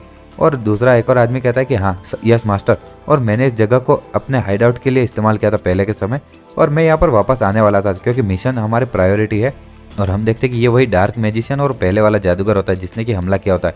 में हम देखते हैं कि एक जो दूसरा जादूगर होता है जो कि एक तरह का स्टूडेंट होता है, वो कहता है कि आखिर क्या सच में हमारे मास्टर को यहाँ पर साथ में आने की कोई ज़रूरत थी। तो उसका जो मास्टर होता है वो कहता है कि आखिर तुम क्या बोल रहे हो। और एक इंसान जिसने कि अपनी देश को वापस ऊपर उठाने के लिए अपनी सारी चीज़ों को दाव पर लगा लिया, लेकिन फिर भी मैं एक जादूगर हूँ, और एक जादूगर का डंजन वो सबसे ज़्यादा कीमती चीज़ है जहाँ पर कि हमें सबसे मैजिक टूल्स मिल सकते हैं और बहुत ही ज़्यादा अच्छी अच्छी चीज़ें। तो आखिर ये मैं किसी और बंदे को कैसे जांच पड़ताल करने दे सकता हूँ। और वो उसका स्टूडेंट कहता है कि बहुत ज़्यादा समझदारी वाले ये शब्द थे, और मैंने पहले सर कारोसा को भी अंदर जाने से बहुत ज़्यादा मुश्किल से रोका था और मैंने उससे कहा कि हम ये मिशन के बाद में काम करेंगे। और वो मास्टर कहता है कि हाँ, उस जैसे एक योद्धाओं के लिए डंजन सच में उनकी एक एडवेंचरस की स्पिरिट को जगाता है। और आगे वो कहता है चलो अब यहाँ से चलते हैं। और वो पीछे वाला स्टूडेंट कहता है कि हाँ, लेकिन वो काफ़ी ज़्यादा निराश हुआ होता। और आगे हम देखते हैं कि थोड़ी दूर चलने के बाद वो मास्टर बहुत ज़्यादा पसीने वाला हो जाता है और वो कहता है कि डायरन, आखिर तुमने हमें इतनी ज़्यादा दूर क्यों टेलीपोर्ट किया, और मैं सच में इतना चलने के लिए बहुत बूढ़ा हो चुका हूँ। स्टूडेंट कहता है कि सॉरी सॉरी मास्टर। और आगे वो कहता है कि मैंने बहुत सारे यहाँ पर ट्रैप्स को इंस्टॉल किया था और जब मैं यहाँ पर रुका हुआ था इमरजेंसीज के लिए, और बाद में मैंने उन ट्रैप्स को हटा भी दिया था, लेकिन ये मेरी थोड़ी सी पुरानी आदत है। और वो मास्टर कहता है कि हाँ। स्टूडेंट कहता है क्या हुआ सर। वो मास्टर कहता है एक मिनट, आखिर वहाँ पर एक घोड़ा क्या कर रहा है, तुमने तो कहा था ना कि ये ऐसे ही एक छोड़ा हुआ घर है, यहाँ पर कोई नहीं रहता। तो वो और यहाँ तक कि ये एक मिलिट्री हॉर्स है, और क्या यहाँ पर कोई पीछा करते हुए आया था। और आगे वो कहता है कि व्यू माना फोर्स, और उसे एकदम से वहाँ पर दिखने लगता है। और वो कहता है कि मुझे यहाँ पर और तो कुछ दिख नहीं रहा है, लेकिन क्या वो लोग यहाँ पर डंजन के अंदर नहीं चले गए। तो वो स्टूडेंट कहता है कि ये बहुत ज़्यादा प्रॉब्लम वाली बात है, आखिर हमें क्या करना चाहिए। तो मास्टर कहता है एक मिनट, कोई ऊपर आ रहा है। और वो एकदम से पसीने पसीने हो जाता है, डर जाता है। और स्टूडेंट कहता है क्या हुआ मास्टर। और वो कहता है कि एक मिनट, ये एक मास्टर क्लास है, और उसको एक लाल कलर के कुछ दिख रहा होता है उसका ऑरा। और वो दूसरा स्टूडेंट कहता है कि मास्टर क्लास, आखिर आपका मतलब क्या है। तो वो उसका जो मास्टर होता है वो कहता है कि एक मिनट, और अपनी माना की फोर्स को पूरी तरह से छुपा लो। और हम देखते हैं कि डार्क दरवाज़ा खोलकर बाहर आता है और वो कहता है कि अभी यहाँ पर ऊपर की तरफ मुझे थोड़ी सी की दिखी थी, तो मैं यहाँ पर बस चेक करने के लिए आया, लेकिन ये तुरंत ही गायब हो गया। और इस तरह के लोग सच में यहाँ पर गोसू जैसे भी लोग हैं क्या, और सच में, और ये इस घर के पीछे की तरफ ही कहीं था। चलो देखते हैं कि आखिर कौन छुपकर मेरा पीछा कर रहा है। और तभी हम देखते हैं कि वापस अंदर जो कैप्टन होता है वो डार्क को बाहर जाते हुए देखता है, और हम देखते हैं कि डार्क वहाँ पर कहता है कि चलो, और आखिर कौन पीछा कर रहा है, ऐसा बोलते हुए वो ऊपर कूदता है और बहुत ज़्यादा ऊपर जाकर उन दोनों जादूगरों को देख लेता है। वो मास्टर और डार्क की नज़रें मिलती है और डार्क कहता है तो यही है वो। और वो मास्टर कहता है कि अरे रे, और उसने हमारा माना को हमसे बहुत ज़्यादा पहले सेंस कर लिया था, और हमारे मैना को छुपाने के कारण एक पूरा ऑपोजिट इफेक्ट हुआ, छुपने की जगह उसको और ज़्यादा सावधान हो गया वो। और आगे कहता है डारन, जल्दी से तुम्हारे पास सबसे ज़्यादा जो ताकतवर मंत्र है वो पढ़ो अभी के अभी। और वो स्टूडेंट कहता है यस सर। और तभी डार्क एकदम से वहाँ से कूदता है और वो मास्टर भी कुछ सोचने लगता है, मतलब कि मंत्र पढ़ने लगता है, और डार्क उनकी तरफ बढ़ रहा होता है। वो स्टूडेंट एक मंत्र बोलता है और डार्क उसके सामने आ रहा होता है। स्टूडेंट कहता है एक्सप्लोजन, और एक बहुत खतरनाक सा धमाका होता है और डार्क के सीधा ऊपर ही आ जाता है। और हम देखते हैं कि डार्क उससे जिंदा बच जाता है और साइड में आ जाता है, और वो स्टूडेंट वो देखकर डर जाता है। और आगे उसको आवाज़ आती है कि फ्लेम ऑफ अपोक्लिप्स, और वो मास्टर एक जादू इस्तेमाल करता है और एक काले कलर की कोई आग जैसी चीज़ होती है, मतलब कि वो बहुत ही ज़्यादा अलग ही दिख रही होती है, और डार्क उसके बीच में आ जाता है और डार्क बहुत ही ज़्यादा मुश्किल से बचने की कोशिश कर रहा होता है। तभी हम देखते हैं कि डार्क उन चीज़ों के अंदर घेरा जाता है और वो मास्टर अपने स्टूडेंट को पकड़ कर कहता है टेलीपोर्ट, और जैसे ही वो चीज़ वो डार्क को घेर कर एक बहुत बड़ा सा धमाका करती है, और नीचे जो जादूगर वगैरह वो डंजन को देख रहे होते हैं, वो एक जादूगर कहता है कि जैसी मुझे उम्मीद थी, हम लोग सही थे, और ये एक बहुत ही ज़्यादा ताकतवर और स्किल वाले विजोर्ड का घर है, और यहाँ पर सब किताबें टियर 6 या उससे ज़्यादा की है। और दूसरा जादूगर कहता है कि हमें इनको जल्द से जल्द कैसल में ले जाना होगा, और इनकी कीमत बहुत ही ज़्यादा, मतलब ऐसे देखा जाए तो हमें खजाना ही मिल गया है। और दूसरा जो आदमी होता है वो वहाँ पर चुपचाप देख रहा था और कहता है एक मिनट, और क्या, तो इस चीज़ को डंजन कहा जाता है। तो वो गेटसन कहता है कि हाँ, तो आखिर तुम्हें क्या लगता है आखिर क्या होगा। तो दूसरा आदमी कहता है लेकिन यहाँ पर बहुत ही कम जाल थे और एक बस सिंगल उड़ता हुआ तीर था, और सबसे ज़्यादा खतरनाक जाल वही था। तो दूसरा जादूगर कहता है कि हाँ, लेकिन मैं ऑलमोस्ट वहाँ पर मर गया था, तुम्हें पता है। और लाना भी कहती कि हाँ सही कहा, और अगर ये एक जादूगर का डंजन होता तो बहुत सारे राक्षस को यहाँ पर नहीं होना चाहिए था, और एक कुछ ड्रैगन और बहुत ज़्यादा खतरनाक जाल, ऐसा नहीं होना चाहिए था, मैंने तो ऐसा ही सोचा था। तो वो दूसरा जो वहाँ पर जादूगर होता है कहता है एक मिनट, और आखिर तुम्हें क्या लगता है कि एक अकेला जादूगर इतनी ज़्यादा फैसिलिटी अकेले से कैसे बनाएगा। और गेटसन भी कहता है बेसिकली एक डंजन वो जगह है जहाँ पर कि जादूगर अपने बहुत सारे टूल्स किताबें वगैरह छुपाते, और अगर वो यहाँ पर बहुत सारे खतरनाक जाल और राक्षसों को रखेंगे तो ये बहुत ज़्यादा मुश्किल होगा कि उस जगह को सुरक्षित रखने की जगह वो राक्षस खुद ही कहीं तोड़ ना दे। और आगे वो कैप्टन कहता कितनी ज़्यादा बेकार बात है, और मुझे यार डार्क को बाहर ऊपर जाते हुए फॉलो करना चाहिए था। माइकल कहता है वेल, जैसा कि वो लोग कहते हैं कि किताबें बहुत ही ज़्यादा कीमती है और इन जादूगरों को उसी से संतुष्ट रहने दो। और वो कैप्टन कहता आखिर ये क्या था। और तभी उनको कुछ भूकंप जैसी आवाज़ आ रही होती है, और माइकल कहता है एक मिनट, ये अभी ऊपर से आवाज़ आई थी ना। और दूसरा जो वो नाइट होता है वो एकदम से सतर्क हो जाता है और एकदम से सब हिलने लगता है, और वो लाना उस दूसरी औरत के पास में चली जाती है। वो औरत कहती है एक मिनट, क्या ये भूकंप था क्या। और वो नाइट चिल्लाता है कि ये एक अम्बुश है और सभी लोग मेरे साथ में बाहर चलो। और इसी के साथ सभी लोग बाहर भागने लगते हैं, और कैप्टन ने उस लाना को भी उठा लिया होता और सभी लोग जैसे ही उस घर से बाहर निकलते वो लोग इधर उधर देखते और एक नाइट कहता कि हे भगवान। और हम देखते कि वहाँ पर 2 धमाके होते और कैप्टन कहता आखिर डार्क कहाँ पर, क्या वो मर गया।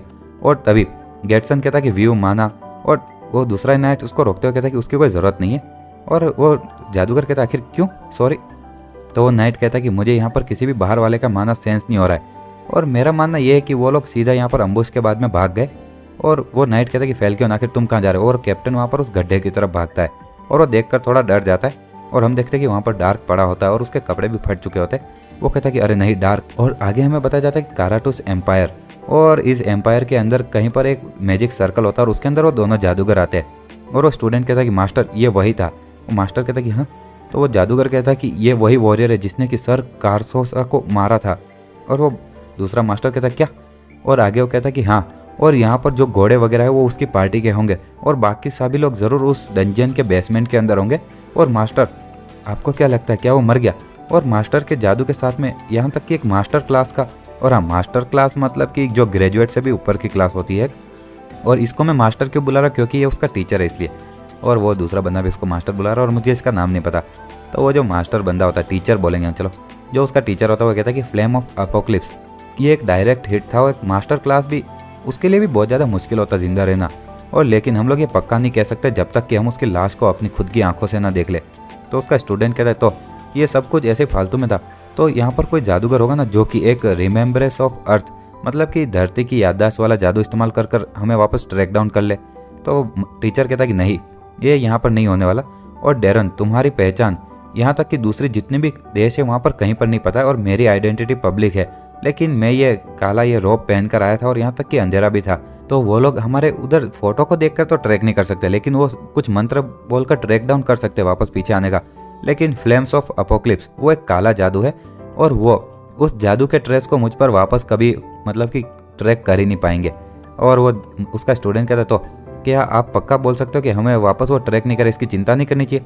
तो टीचर कहता है हाँ इनफैक्ट हमें और ज़्यादा उस मास्टर क्लास के वॉरियर की चिंता होनी चाहिए कि मेरा मानना यह है कि ये कोरिंथ के उन वॉरियर्स में से एक है। और लेकिन मैं गलत था और कोरिंथ के मास्टर क्यारिडा वाल्केनास और अलग अलग नाम बता रहा होता है। कहता है कि अगर वो उनमें से एक होता तो हमें पता चल जाता कि वो कहाँ से, लेकिन वो वहाँ से नहीं और हमें उसका पता करना ही होगा। देखते हैं कि वो टीचर बता रहा होता है कि वो हमारे इस महान एम्पायर को वापस बनाने की प्रोसेस में सबसे बड़ा हमारे रास्ते में आने वाला पत्थर बन सकता है और जल्दी से उसकी जांच पड़ताल करो और उसके बारे में मुझे वापस बताओ, समझ गए। तो उसका स्टूडेंट कहता है यस मास्टर। और आगे हम वापस वो डार्क के वहाँ का सीन देखते हैं जहाँ पर वो दूसरा जादूगर जो होता है वो कहता है डिस्प्ले इमेज, और उसको पूरी वो इमेज जैसी दिख रही होती है और वो कहता है कि ये वही 2 लोग हैं और ये दोनों ही जादूगर है। और वो जादूगर कहता है लेकिन भले ये अंधेरा है और यहाँ तक कि वो लोग वो रोब्स में भी है और इसलिए उनका चेहरा देखना थोड़ा मुश्किल हो रहा है। और लाना वहाँ पर देखती है और वो उस स्टूडेंट वाले टीचर की दाढ़ी देखती है और कहती है 1 मिनट ये इस तरह की बेवकूफ़ों जैसी दाढ़ी, और एकदम से वो चिल्लाती है। और वो दूसरी औरत कहती है 1 मिनट क्या हुआ लाना। तो लाना कहती है 1 मिनट वो इंसान वो, तो दूसरा वो गेटसन भी देखकर चौंक जाता है और कहता है कि 1 मिनट वही इंसान है जिसने कि लाना को किडनैप किया था। और वो नाइट कहता है 1 मिनट ये है। तो वो गेटसन कहता है कि हाँ मैं पक्का कह सकता हूँ। और विज़ार्ड एक दुश्मन जादूगर को कभी नहीं भूलते, और ख़ास करके अगर वो उनसे भी ज़्यादा ताकतवर और प्रोफेशनल हो। और आगे वो नाइट कहता तो ये अच्छी बात है, तो हम लोग इसके बारे में और जानकारी कलेक्ट करते और एंटोनी कंटिन्यू। और वो एंटोनी कहता ठीक है चलिए और आप देखते रहिए। और इसके बाद में ये जो एक्सप्लोजन था ये टियर 5 का स्पेल है और एनीवेज मैं भी इस स्पेल को इस्तेमाल कर सकता हूँ। तो वो नाइट कहता है अरे यार तुम आगे बोलो ना। और वो एंटोनी कहता है लेकिन उसके बाद में प्रॉब्लम आती है। और वो नाइट कहता है 1 मिनट और आखिर ये क्या अलग से ये चीज़ किस चीज़ की है। तो वो नाइट कहता है ये एक काली आग है और सिर्फ एक ही तरह का मंत्र है जो कि ये कर सकता है और वो है ब्लैक मैजिक। और वो सभी लोग देखकर चौंक जाते।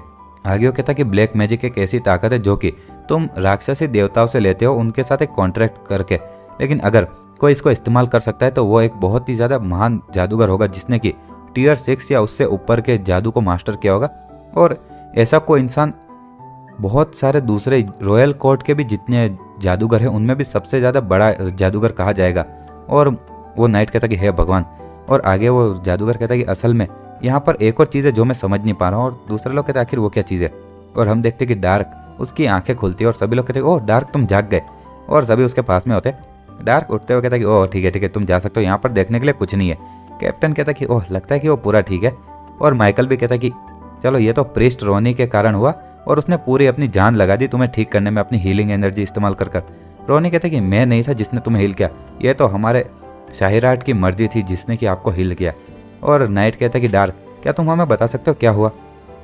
और एंटोनी कहता कि हमने अभी अभी धरती की याददाश्त के मंत्र से सब कुछ देख तो लिया, लेकिन देखकर लगता है कि जो हमला करने वाले थे वो 2 जादूगर थे जिन्होंने कि लाना को पहले किडनैप किया था, और उसने एक एक्सप्लोजन का स्पेल भी इस्तेमाल किया जो टीयर 5 का था।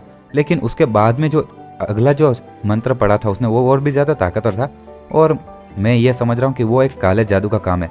तो डार्क कहता है कि ब्लैक मैजिक, काला जादू, आखिर वो क्या है? तो वो एंटोनी कहता है कि ये एक बहुत ही ज़्यादा ताकतवर जादू है जो कि जादूगर जिन्होंने कि राक्षसी भगवानों के साथ में कॉन्ट्रैक्ट किया होता वो इस्तेमाल कर सकते हैं। डार्क मन में सोचता है कि आखिर ये राक्षसी भगवान क्या है, और आगे कहता तो एंटोनी कहता है कि इसलिए, और हम और भी ज़्यादा कुछ समझ नहीं पा रहे थे उस एक्सप्लोजन के कारण और आगे कुछ नहीं देख पाए, तो आखिर तुम जिंदा कैसे बच गए? डार्क कहता है कि 1 मिनट, और आखिर तुमने जब मुझे ढूंढा मेरी हालत कैसी थी?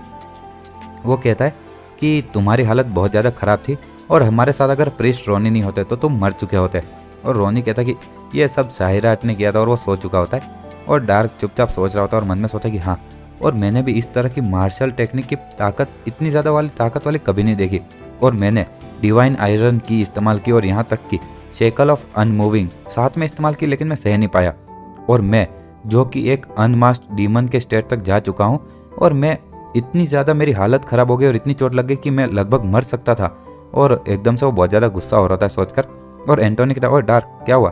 तो डार्क वापस ओढ़ कर सोने लगता है और कहता है कि मैंने पहले वाले एक्सप्लोजन को तो ब्लॉक कर दिया, लेकिन मैं दूसरे वाले को ब्लॉक नहीं कर पाया, बस इतना ही। तो एंटोनी कहता है 1 मिनट, उसने एक एक्सप्लोजन को ब्लॉक किया? तो वो नाइट कहता है कि एटलीस्ट मेरे लेवल नहीं, मेरे से ऊपर वाले लेवल भी, और यहाँ तक कि जो कोई ऐसा इंसान हो जो कि मुझसे ज़्यादा ऊपर वाले लेवल का हो वही ऐसा कर सकता है। माइकल कहता है 1 मिनट, और ये सबसे ज़्यादा अमेजिंग चीज़ नहीं है। वो कहता है कि कुछ 50 नाइट्स जो कि एक ग्रेजुएट के साथ थे और हमें ऑलरेडी ये पता था, लेकिन अचानक से एक रॉयल कोर्ट का ग्रेट मेज आ जाता है और क्लियरली ये एक देश है जो कि पूरी इस चीज़ को अपने हाथों में ले रहा है। और हम लोग ये कह सकते हैं कि वो लोग अपने टाइटन को जल्द ही इस्तेमाल करने वाले, अभी नहीं तो थोड़े दिन बाद में। तो वो दूसरा वो नाइट होता है, वो कहता है कि हाँ, इस बात से तो मैं भी मना नहीं कर सकता। माइकल कहता है कि एक टाइटन हम सभी लोगों को मार सकता है, और क्या हमारे पास कोई रास्ता है उससे निपटने का? तो सभी लोग डर रहे होते हैं और कुछ सोच रहे होते हैं और कोई कुछ नहीं बोल रहा होता है। और डार्क जो वहाँ पर लेटा हुआ होता है वो मन में सोचता है टाइटन, आखिर ये टाइटन क्या है? वो नाइट कहता है कि ऑफकोर्स मेरे पास अपना खुद का टाइटन है कुमा, वो भी मेरे साथ में, तो तुम्हें चिंता करने की जरूरत नहीं है। और वो लड़की कहती है तुम्हारा टाइटन कहाँ है? और मुझे पता है ये कोई ऐसी चीज़ है जो कि तुम ऐसे लोगों को देखते हुए तो नहीं ले जा सकते। तो नाइट कहता है चलो सभी लोग मेरे साथ में आओ, मैं तुम्हें दिखाता हूँ। और वो सभी लोग बाहर उस खुली जगह पर जाते हैं और वो नाइट वहाँ पर खड़ा होता है। गेटसन कहता है ओ डार्क, और आखिर तुमने हमें यहाँ पर बाहर कब फॉलो किया? तो डार्क कुछ नहीं बोलता और वो भी टाइटन देखने के लिए आता है। आगे वो नाइट कहता है कुमा यहाँ पर आ जाओ, और डार्क वो सब देख ही रहा होता है और हम देखते हैं कि गोल गोल पोर्टल जैसा बनता है और वो सभी लोग बहुत ज़्यादा एक्साइटेड हो जाते हैं और सबका मुंह खुला का खुला रह जाता है।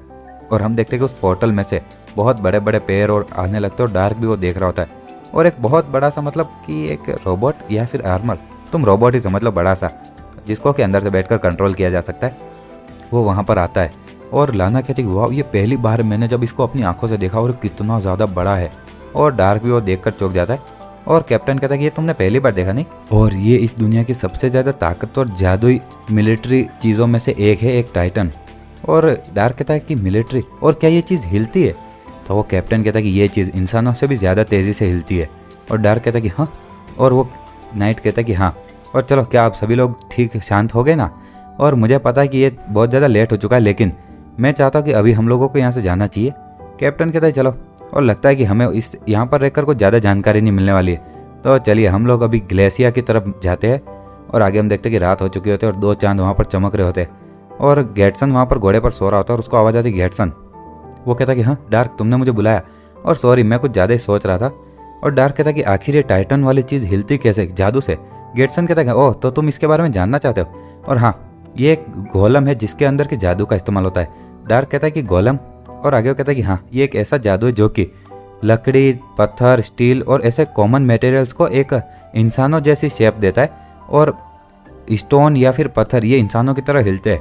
और आगे वो कहता है कि हाँ, और इस तरह से एक गोलम का कॉन्सेप्ट टाइटन में लिया गया, और ये हिस्टोरी का सबसे ज़्यादा खतरनाक चीज़ है। और अगर मैं ठीक से कहूँ तो टाइटन तब इन्वेंट किया गया था जब सबसे पहले इंसान को एक गोलम के अंदर बिठा कर राइड किया गया था, और उसके अंदर एक पायलट बना दिया जाता है और वो पायलट का जो रोल होता है वो एक ग्रेजुएट को दिया जाता है जो कि बहुत सारे मैना को कंट्रोल कर सकता है और वो उसके मैना को इसके टूल के अंदर डालकर अपनी मर्जी से उस गोलम को हिला डुला सकता है। और डार्क कहता है कि ग्रेजुएट तो एक नाइट की स्किल के अनुसार टाइटन की ताकत भी अलग अलग होगी नहीं। तो गेटसन कहता है कि हाँ, तुम इन सब चीज़ों को काफ़ी ज़्यादा जल्दी समझ लेते हो और अगर एक टाइटन का माना आउटपुट सेम है नाइट के जितना तो बाकी लड़ाई नाइट के स्किल के ऊपर डिपेंड करती है, लेकिन अगर एक नाइट के माना ज़्यादा होता है तो वो आराम से दुश्मन को अपनी स्किल से हरा सकता है। लेकिन अगर ऐसे देखा जाए तो एक जो टाइटन होता है अगर उसके अंदर माना का आउटपुट ज़्यादा होगा और सामने वाले किसी टाइटन के अंदर नाइट का माना आउटपुट ज़्यादा होगा लेकिन टाइटन का कम होगा तो टाइटन जीतेगा। तो इस तरह से टाइटन ही तुम्हारी जीत या हार डिसाइड करता है। और सारे यहाँ पर बहुत सारे टाइटन बनाए जाते हैं और ज़्यादातर सबका आउटपुट 1.0 होता है और नॉर्मल स्टैंडर्ड यही रखे जाते हैं। और आगे वो कहता है तो आखिर सर सिडमन आपके टाइटन का माना आउटपुट कितना है? तो वो सर सिडमन कहता है कि कोमा वो एक एंट्रोस क्लास टाइटन है और उसका आउटपुट 1.2 है और ये ओबियसली नॉर्मल वालों से काफ़ी ज़्यादा अच्छा है क्योंकि ये रॉयल नाइट्स के लिए। और इसी में हम किसी जगह का सीन देखते हैं जहाँ पर कि किसी तरह का काम वगैरह चल रहा होता है और एक आदमी जो कि लोहार जैसा लग रहा होता है वहाँ पर कोई उसको बोलता है कि आखिर अभी तक तुम्हारा काम कैसा चल रहा है। और हम देखते हैं कि उसके पीछे वही वो ब्लैक मैजिशियन होता है और वो काम करने वाला बोलता है कि सर टोजिर और सब कुछ बहुत ही ज़्यादा अच्छे से चल रहा है। और टोजिर कहता है कि तो क्या तुम्हारे पास वो एक्सियन का मटेरियल काफ़ी है? तो वो कहता है कि हाँ, और ये सब कुछ उस ड्रैगन के दिल के कारण हुआ और अब 12 अजूरे नाइट वो बिल्कुल उनको बनने में समय ही नहीं लगेगा। और वो टोजिर कहता है तो क्या इनका जो शेड्यूल के हिसाब से हमने टाइम कहा था वो उसी पर चल रहा है? तो आदमी कहता है हाँ बिल्कुल। और हम देखते हैं कि इसी के साथ में वो किसी तरफ इशारा करता है और हम देखते हैं कि उस टोजिर के सामने भी एक बहुत बड़ा सा कुछ परछाई जैसा दिख रहा होता है। और टोजिर कहता तो ये इस दुनिया का मतलब कि इस दुनिया के इतिहास का सबसे पहला 3.0 वाला टाइटन है। और हम देखते हैं कि वो एक नहीं होता, वैसे बहुत सारे होते हैं। और तभी हम मर्चेंट सिटी ग्लेशिया का सीन देखते हैं जहाँ पर कि कुछ व्यापारी वगैरह कुछ मतलब कि मार्केट का सीन दिखाया जाता है। और गेटसन कहता है क्या तुम्हें कुछ सबूत मिले? और हम देखते हैं कि माइकल कहता है कि 4 बियर। और गेटसन कहता है क्या तुम लंच नहीं खा रहे हो? और दूसरा आदमी कहता है मेरे लिए दूध लेकर आना। और माइकल कहता है कि मैं बाद में खाऊंगा, मुझे बस अभी थोड़ी बियर चाहिए और मैं अपनी पूरी कोशिश कर रहा था जानकारी प्राप्त करने की लेकिन मुझे कुछ मिला ही नहीं। और गेटसन कहता है वेल हम तो बस उम्मीद ही कर सकते हैं कि सर फैल्कॉन और दूसरे के लोगों को कुछ मिले। और माइकल कहता है आखिर मेडिहा का क्या? तो गेटसन कहता है कि वो लाना को टेम्पल ऑफ अटीना की तरफ लेकर गई थी। और माइकल कहता है कि और डार्क भी? तो गेटसन कहता है हाँ, डार्क लाना के साथ कभी जाएगा भी क्या? और वो कहता है मुझे पता नहीं आखिर चल क्या रहा है, लेकिन वो अपने रूम में बताने किसी विचार में खोया हुआ है। और हम देखते हैं कि डार्क वहाँ पर बैठा बैठा मन में सोच रहा होता है कि वो जादूगर ने जो उससे कहा होता है कि कोई भी इस दुनिया में ऐसे वापस जा ही नहीं सकता अभी। डायमेंशनल का मतलब कि 1000 साल पहले भी ऐसा नहीं हो पाता था। और डार्क मन में सोचता है ये तो बिल्कुल ऐसा बोल रहा है जैसे कि मेरे जाने का कोई रास्ता ही नहीं बचा है और सच में इतना ज़्यादा मुझे पावरलेस कभी नहीं लगा। और अभी तो मैं अपने उस दुनिया के दुश्मन को देखकर भी खुश हो जाता है यार। और तभी वो साइड में देखता है तो कुछ लोग आ रहे होते हैं दरवाज़ा खोल कर। और हम देखते हैं कि वो जैसे दरवाजे को पैर मारकर खोलते हैं ज़ोर से। और इसी के साथ में वो कहता है कि एक मिनट, यहाँ पर तो कोई नहीं है। और डार्क साइड में खड़ा होता है और कहता है कि हाँ तुम थर्ड रेड यहाँ पर आने से पहले मैंने तुम्हें सुन लिया था। और वो कहता क्या? और आगे कहता ओह जैसा मुझे लगा था तुम्हारे पास बहुत ही ज़्यादा अच्छी स्किल्स है, मैंने सही सुना था और अगर तुम मुझे अच्छे से फॉलो करोगे जब तक कि मैं अच्छे से बात कर रहा हूँ। तो डार्क कहता ठीक है। वो कहता हाँ। डार्क कहता क्या कर रहे हो तुम, चलो और मुझे ऑलरेडी वहाँ पर लेकर चलो। और सभी लोग कन्फ्यूज़ हो जाते हैं और डार्क चुपचाप उनके साथ में जा रहा होता है। और डार्क के जो दूसरे साथी होते हैं वो कहते हैं डार्क ज़्यादा लेट मत होना। और हम देखते हैं कि डार्क को एक जगह पर बांध कर रखा गया था और उसके माथे पर भी पट्टी बांध दी गई होती है और हाथ पैरों को बांध कर एक कुर्सी पर और कोई कहता है कि चलो उसके पट्टी को हटाओ। और हम देखते हैं कि एक आदमी कहता है कि तो यही है क्या वो? तो साथ में वही वो चोर वाली वो लड़की होती है जिसने कि सबसे पहले डार्क ने जिसके कपड़े उतार कर नदी में फेंक दिया होता है। वो कहती है कि हाँ। और सच में तुम्हें अच्छे से पता है कि आखिर जब उन लोगों ने तुम्हें अच्छे से फॉलो करने के लिए कहा तो तुम अच्छे से चुपचाप आ गए। और दूसरा वो लीडर कहता है वहाँ का जो कि और सच में तुम्हें कुछ कर्ज चुकाना है नहीं, और क्या तुम अब उसे चुकाने वाले हो? तो वो लड़की की थी हाँ बिल्कुल। और आगे वो कहता है कि आखिर तुम ऐसा कैसे करना चाहती हो? तो डार्क मन में सोचता है अरे यार मुझे तो नींद आ गई, इतना बोर हो गया था। और आगे वो लड़की की थी सबसे पहले उसको इतना पीटो और उसको हमेशा के लिए अपाहिज कर छोड़ दो। तो वो गुंडों का जो लीडर होता कहता है बॉयज तुमने उसको सुन लिया ना और उसे मारना मत। और सभी लोग कहते हैं यस सर और अपने हथियार लेकर डार्क की तरफ बढ़ते और हमें बहुत सारी किसी के चिल्लाने की आवाज़ आ रही होती है और खून वगैरह। और वो उन जो गुंडों का बॉस होता है और वो लड़की दोनों बाहर होते। वो बॉस कहता है अरे यार, और वो सच में काफ़ी ज़्यादा अभी चिल्ला रहा है और आखिर कैसा चल रहा होगा अंदर। और चलो अब मैंने तुम पर एक एहसान किया तो कैसा रहेगा कि तुम मुझे पेमेंट दो। तो वो लड़की बहुत ज़्यादा डर जाती है। वो बॉस कहता है आखिर क्या हो और चल क्या रहा है। और तभी हम देखते हैं कि डार्क ने सभी लोगों को पीट दिया होता है और उसकी भी आंखें खुली की खुली रह जाती है। डार्क कहता तो तुम हो इन लोगों के बॉस। और आगे वो चलते हुए एक बंदे की हड्डी भी तोड़ देता है। और वो आदमी कहता है कि हाँ हाँ हाँ मैं ही बॉस हूँ। और डार्क कहता है कि और वो साइड में उस लड़की को भी देखता है। और आगे वो आदमी कहता है प्लीज़ मुझे माफ़ कर दो और मैं इस लड़की को तुम्हें देता हूँ, प्लीज़ मुझ पर थोड़ी दया दिखाओ। और वो लड़की कहती है क्या कर रहे हो। और तभी वो हंस रहा होता है और हम देखते हैं कि डार्क अपने पैर से उसके मुंह पर एक मार कर उसको ज़मीन में गाड़ देता है। और वो कहता है तुम वापस लड़की। और हम देखते हैं कि वो लड़की थोड़ी डर रही होती है। और डार्क कहता है कि सच में, और इन दिनों मुझे तुम्हारे जैसी ये लड़कियों, और ऑलरेडी मुझे एक लड़की ने बहुत ज़्यादा दिमाग ख़राब करके रखा है, एक छोटी सी बेकार सी बच्ची, और अब तुम भी सही में अच्छे समय पर ही आई हो। और तभी हम कहीं और का सीन देखते हैं जहाँ पर कि लाना कहती है अरे यार मेरे कान में खुजली हो रही है। और वो साथ में जो दूसरी लड़की होती है वो कहती है कि लाना क्या हुआ। लाना कहती पता नहीं, लेकिन मैं शर्त लगाती हूँ वो काले बाल वाले अंकल वो मेरी पीठ पीछे मेरी बुराई कर रहे होंगे। और तभी हम वापस डार्क के वहाँ का सीन देखते हैं जहाँ पर कि डार्क ने उस चोरनी को बहुत पीटा होता है, मतलब कि उसके गाल ही सूज गए। और डार्क कहता तो ये है वो बॉस, ये वो चोरों की गिल्ड का बॉस यही है क्या। वो कहते नहीं, ये इस ग्लेशिया के एक गिल्ड मास्टर है और हर बड़े शहर में एक गिल्ड होती है। डार्क कहता है तो ऐसी बात है, तो आखिर तुम कौन से शहर के साथ जुड़ी हुई हो। वो लड़की कहती ये तुम्हें बताना थोड़ा ज़्यादा नहीं हो जाएगा। डार्क कहता लगता है तुम्हें और मार खाने की ज़रूरत है। तो वो लड़की कहती वोलू कैंसी के साथ। डार्क कहती तो ये तो वही जगह है जहाँ पर कि हम सबसे पहले मिले थे, तो क्या आप सच में तुम मुझे ऐसे परेशान करने वाली हो। तो वो लड़की कहती नहीं, और मैं सच में तुम्हारे सामने वापस कभी नहीं आने वाली, और प्लीज़ मुझे जिंदा छोड़ दो। डार्क कहता ठीक है चलो मैं तुम्हें जिंदा छोड़ दूंगा और उसकी जगह पर। और आगे हम देखते कि वो लड़की कहीं पर गेट से भाग रही होती है और दो सिपाही बात कर रहे होते हैं कि हाँ सच में तुमने अच्छा जॉक मारा, और ऐसे वो बोलते एक मिनट आखिर ये कौन है। और हम देखते कि वो लड़की भागते हुए मन में सोच रही होती है कि जो उस एल्फ ने कहा होता कि ये कुछ ज़्यादा ही है, और बदला वगैरह चीज़ें अच्छी है लेकिन वो इंसान बहुत ज़्यादा ताकतवर है। और वो दोनों सिपाही कहते हैं कि एक मिनट वो कोई राक्षस था क्या। और वो लड़की मन में सोचती कि ये कोई बड़ा डिफरेंस ही नहीं है, लेकिन वो तो एक तबाही वाला इंसान है यार, वो तबाही है इस दुनिया की। आगे हम शाम का सीन देखते जहाँ पर कि कोई बोलता है कि क्या तुमने उन नाइट्स को ढूंढ लिया ग्रे आर्मर में। और वो कैप्टन कहता है कि हाँ लगता है कि वो लोग कैपिटल के अंदर जा रहे माउंटेन से होते हुए, और वहाँ पर कुछ व्यापारी थे जिन्होंने कि उन्हें देखा था। और जैसा हमें लगा था कि उस रात को हम जिनसे लड़े थे वो सभी उतने लोग नहीं थे और भी थे। और गेटसन कहता है कि अगर वो लोग इतने दूर जा ही चुके तो आखिर आज हमें कुछ ज़्यादा देर नहीं होगी वहाँ पर जाने में।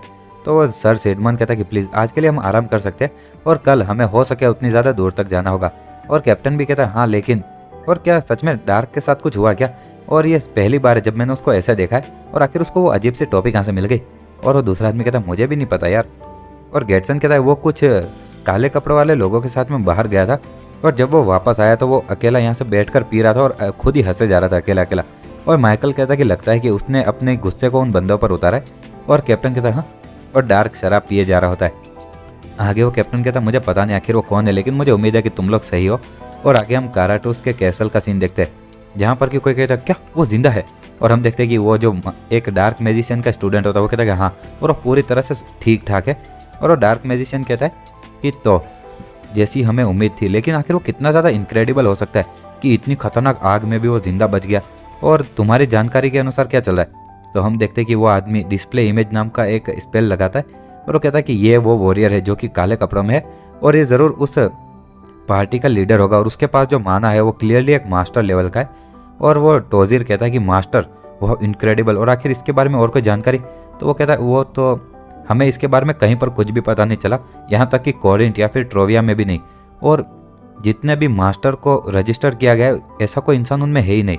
और वो टोजिर कहता क्या। और वहाँ पर एक और आदमी हरे बाल वाला होता है, वो कहता है कि आखिर कितनी ज़्यादा अजीब बात है, क्योंकि नॉर्मली इस जैसे आदमी जो स्किल इतनी ज़्यादा खतरनाक हो वो अपने आप को हमेशा प्रूव करने की और साबित करने की कोशिश करते हैं। तो टोजिर कहता शायद ये हो सकता है कि उसको सीक्रेटली एक शिकारी कुत्ते के रूप में बड़ा किया गया हो और इसके बारे में और जानकारी प्राप्त करो। तो उसका स्टूडेंट कहता है यस मास्टर। और वो ग्रीन बालों वाला आदमी कहता है तो आखिर ये इंसान। तो टोजिर कहता है कि क्या हुआ सर क्रोमास, और हमें बताया जाता है इस ग्रीन बाल वाले का नाम सर क्रोमास है। और वो कहता है ओह ये ग्रेट सिडमन है और ये एक रॉयल गार्ड है। और क्रोमास कहता है ओह हाँ, वो एक ऐसा नाइट है ना जो कि हमारे ट्रोविया के इस देश के अंदर पहले या सेकंड नंबर पर आराम से आ सकता है और काफ़ी ज़्यादा स्किल वाला इंसान है। तो टोजिर कहता है कि हाँ, और हमें सच में इस पर एक्सपेरिमेंट करना होगा। तो क्रोमास कहता है कि हाँ एक्सपेरिमेंट। टोजिर कहता है कि सर क्रोमास आप उन पर अपने टाइटन से हमला करोगे जब आपको मौका मिलेगा, और रॉयल गार्ड के पास बस एक टाइटन होगा, लेकिन अगर उनके पास एक से ज़्यादा होगा तो ज़रूर वो उस मिस्टीरियस मास्टर का होगा और फिर हमें पता चल जाएगा कि आखिर कौन सा देश है उनके पीछे। और वो क्रोमास कहता है कि ये बहुत ज़्यादा रिस्की है और अभी तुमने जो टाइटन बनाए उनको कोई हैंडल ही नहीं कर सकता, हम तो बिल्कुल ही नहीं। तो टोजिर कहता है कि ये बहुत ज़्यादा मुश्किल है अगर उस टाइटन के साथ में, तो मैं इस बार तुम्हारे साथ में 4 और लोगों को भेज दूंगा। वो कहता है हाँ। और क्रोमास कहता है कि आखिर क्या होगा अगर उनके पास बस एक ही टाइटन है और वो मिस्टीरियस आदमी के पास कोई टाइटन नहीं हुआ था। तो टोजिर कहता है कि हाँ, ये तो बहुत ही ज़्यादा अच्छा मौका नहीं है, तो उन सभी लोगों को तुम मार देना। और इस डार्क बहुत ज़्यादा गुस्सा हो रहा होता है और कैप्टन कहता है कि तुम्हारा चेहरा ये पिछले कुछ दिनों से ऐसा क्यों लग रहा है कि तुम्हारा मूड बिल्कुल सही नहीं है। डार्क कहता क्या तुम्हें इतना समझ में नहीं आ रहा है। और हम देखते हैं कि पीछे लाना चिल्ला रही थी कि मेरे पैर में दर्द हो रहा है, कोई मदद करो। और डार्क अपने कान पकड़ते हुए कहता है कि वो पिछले कुछ दिनों से सच में बहुत ज़्यादा दिमाग खराब कर रही है। और लाना चिल्ला रही होती है कि मैं और ज़्यादा नहीं चल सकती, अब ये दर्द बहुत हो रहा है। और डार्क कहता है सच में, तो हम लोग तुम्हें यहाँ पर छोड़कर जाने वाले अब। और लाना कहती है कि हाँ, और अगर तुम सच में अटेना की भगवान से अगर तुम डरते नहीं हो ना, तो भले चले जाओ, तुम्हें श्राप मिलेगा। और दूसरा आदमी कहता मुझे लगा था कि तुम उस लड़की को वहाँ पर छोड़ने वाले हो। तो दूसरी औरत कहती कि मैं छोड़ने वाली थी लेकिन मैं कुछ नहीं कर सकती। और हम देखते हैं कि फ्लैशबैक जहाँ पर कि लाना कहती क्या, और मुझे नहीं लगता है कि मुझे यहाँ पर छोड़ना एक अच्छा आइडिया रहेगा। तो वो दूसरी औरत कहती कि लाना, और एक बहुत ही ज़्यादा खतरनाक मिशन है और भले ही तुम अगर खतरे में भी पड़ोगी तो हम तुम्हारी रक्षा नहीं कर पाएंगे। और हम देखते हैं कि लाना थोड़ी देर चुप हो जाती है और कहती है कि अथेना के जो टेम्पल के लोग हैं उनको सबसे पहले अपनी ज़िंदगी का जो पहला टास्क होता है उसको पूरा करना पड़ता है इस टेम्पल का एक पूरा मेंबर बनने के लिए। और मेरा मिशन था कि मैं ड्रैगन के दिल को सुरक्षित वहाँ पर डिलीवर करूँ, और जो कि वहाँ पर ग्रेट टेम्पल ऑफ ड्रोवा में था। तो दूसरी लड़की की थी हाँ मुझे पता है और इसीलिए तुम यहाँ पर हो ना। लाना कहती लेकिन तो तुम्हें यह भी पता होना चाहिए ना कि सक्सेस हो या फेलियर हो, लेकिन मुझे टेम्पल को सब कुछ एकदम सही सही रिपोर्ट करना होगा। और ग्रेट टेम्पल ऑफ ड्रोवा वो कोरिंथ के अंदर है जो कि दुश्मन राज्य है। और वो लोग कहते हैं एक मिनट, और सिडमंड कहते कि लाना कोरिंथ हमारे मिशन के बारे में बिल्कुल भी पता नहीं कर सकता, भले कुछ भी हो जाए, और मैं ये जानता हूँ कि तुम्हें भी ये पता होना चाहिए और समझती होगी ना। लाना कहते हाँ बिल्कुल, तो इसीलिए तो सिडमंड कहता तो तुम हम लोगों की ज़िंदगी को यहाँ पर हॉस्टेज की तरह रख रही हो और हमें धमकी दे रही हो। तो लाना कहती नहीं धमकी और ज़िंदगी की नहीं, मैं ऐसा कभी नहीं करूँगी, और इस धमकी देने वाले बुरे लोग तो कभी भी टेम्पल के प्रीस्टेस बन ही नहीं सकते। तो वो सिडमंड कहता है तो आखिर तुम क्या सलाह दे रही हो। लाना कहती कि मैं जब वहाँ पर टेम्पल से बात कर रही हो तो मैं झूठ नहीं बोल सकती, और उन्हें तुरंत पता चल जाएगा अगर मैं उनसे कुछ भी झूठ बोलूँगी। और इसीलिए हम देखते हैं कि दूसरी लड़की कहती है तो आखिर जब हम लोग वापस पिछली बार टेम्पल तक तुम्हें छोड़ कर गए थे तब तुमने कुछ बोला नहीं उन्हें।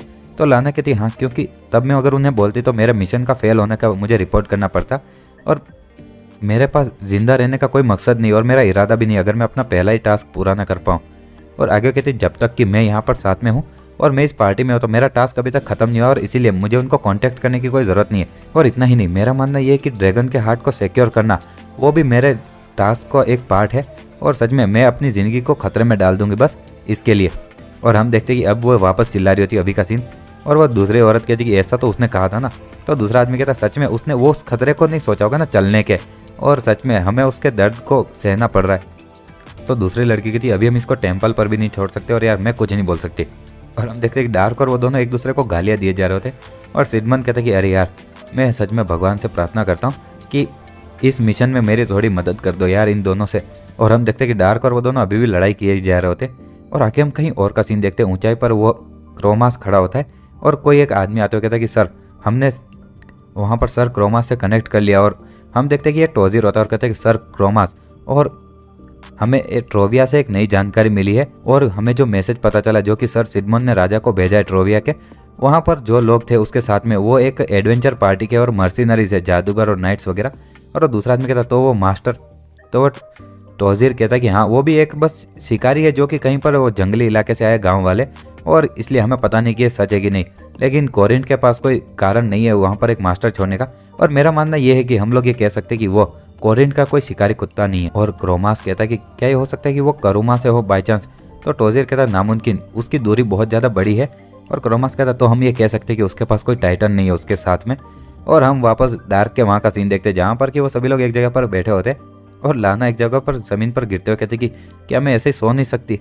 और कैप्टन कहता है कि हम लोग फाइनली टोरिया के किंगडम में आ चुके हैं, लेकिन टोरिया ने ये सब प्लानिंग तो नहीं की होगी ना कहीं। सिडमंड कहता कि ये हो भी सकता है और इसलिए हम लोग सावधानी कम नहीं कर सकते क्योंकि हम अभी दुश्मन के इलाके में आ चुके हैं। और वो दूसरी लड़की कहती तुम्हें क्या लगता है हम गाँव तक कब पहुँचेंगे। माइकल कहता 4 दिन, और 4 दिन के बाद में हम लोग एक शहर में पहुँचेंगे जिसका नाम जीलोन है। और वो लड़की कहती 4 दिन, हाँ। और डार्क मन में सोचा कि 1 मिनट कुछ और वो कहता है कि हमारी तरफ कोई आ रहा है। और तभी सिडमन भी साइड में देखता है और लाना भी देखती है कि एक मिनट आखिर ये क्या है, और एक मिनट ये धरती हिल नहीं रही है। और दूसरी लड़की कहती क्या ये सच में हिल रही है, एक मिनट आखिर ये चल क्या रहा है। और अचानक से माइकल भी कहता है एक मिनट भूकंप, और वो सिडमन कहता है एक मिनट आखिर ये क्या, मुझे ऐसा क्यों लग रहा है कि कुछ गड़बड़ है। और तभी जब वो सामने देखता है तो उसको बहुत सारी परछाइयाँ दिखती है और कहता है कि सभी लोग जंगल की तरफ भागो और बहुत सारे टाइटन्स यहाँ पर आ रहे हैं। और सभी लोग डर जाते हैं और सिडमन कहता है कि घूमा, और हम देखते हैं कि उसका भी टाइटन वहाँ पर समन हो जाता है, बड़ा सा टाइटन। और बाकी सभी लोग वहाँ से भाग रहे होते और हम देखते हैं कि सर सिडमन उस टाइटन के अंदर बैठ जाते और वो टाइटन के ऊपर का वो गेट वापस वो मतलब कि हेलमेट बंद हो रहा था। और सिडमन कहता है कि हे भगवान, 4 रोमेरो क्लास के टाइटन्स यहाँ पर। और हम देखते हैं कि वो टाइटन्स होते हैं जिनकी क्लास रोमेरो क्लास है, और हमें क्लास का बाद में पता चल जाएगा। और वो कैप्टन कहता है डार्क जल्दी से यहाँ पर आओ। और सिडमन भी देख रहा होता है और कहता है कि डार्क जल्दी से यहाँ से चले जाओ। और डार्क वहाँ पर खड़ा होता है और चुपचाप देख रहा होता है और टाइटन को आते हुए देखकर कहता है कि मैं रिफ्यूज़ करता हूँ। सिडमन कहता है हाँ क्या कहा। और डार्क अपनी तलवार निकालते हुए कहता है कि तुम्हें क्या लगता है कि मैं इतने ज़्यादा एक्साइटिंग अपॉर्चुनिटी को अपने हाथ से जाने दूंगा है। और वो सिडमन कहता है कि अरे यार ये इडियट कहीं का। और डार्क वहाँ से एकदम से भागता है उस टाइटन की तरफ। और क्रोमास कहता है कि हाँ कितनी ज़्यादा खतरनाक और बेकार चीज़ है ना यार सोचने में भी कि वो बस अपने हाथों से टाइटन से लड़ना चाहता है और कैलियन तुम जाकर उससे निपटो। तो कैलियन कहता है कि हाँ बिल्कुल। और हम देखते हैं कि एक टाइटन डार्क की तरफ पैर बढ़ाता है और उस पर पैर दे देता है।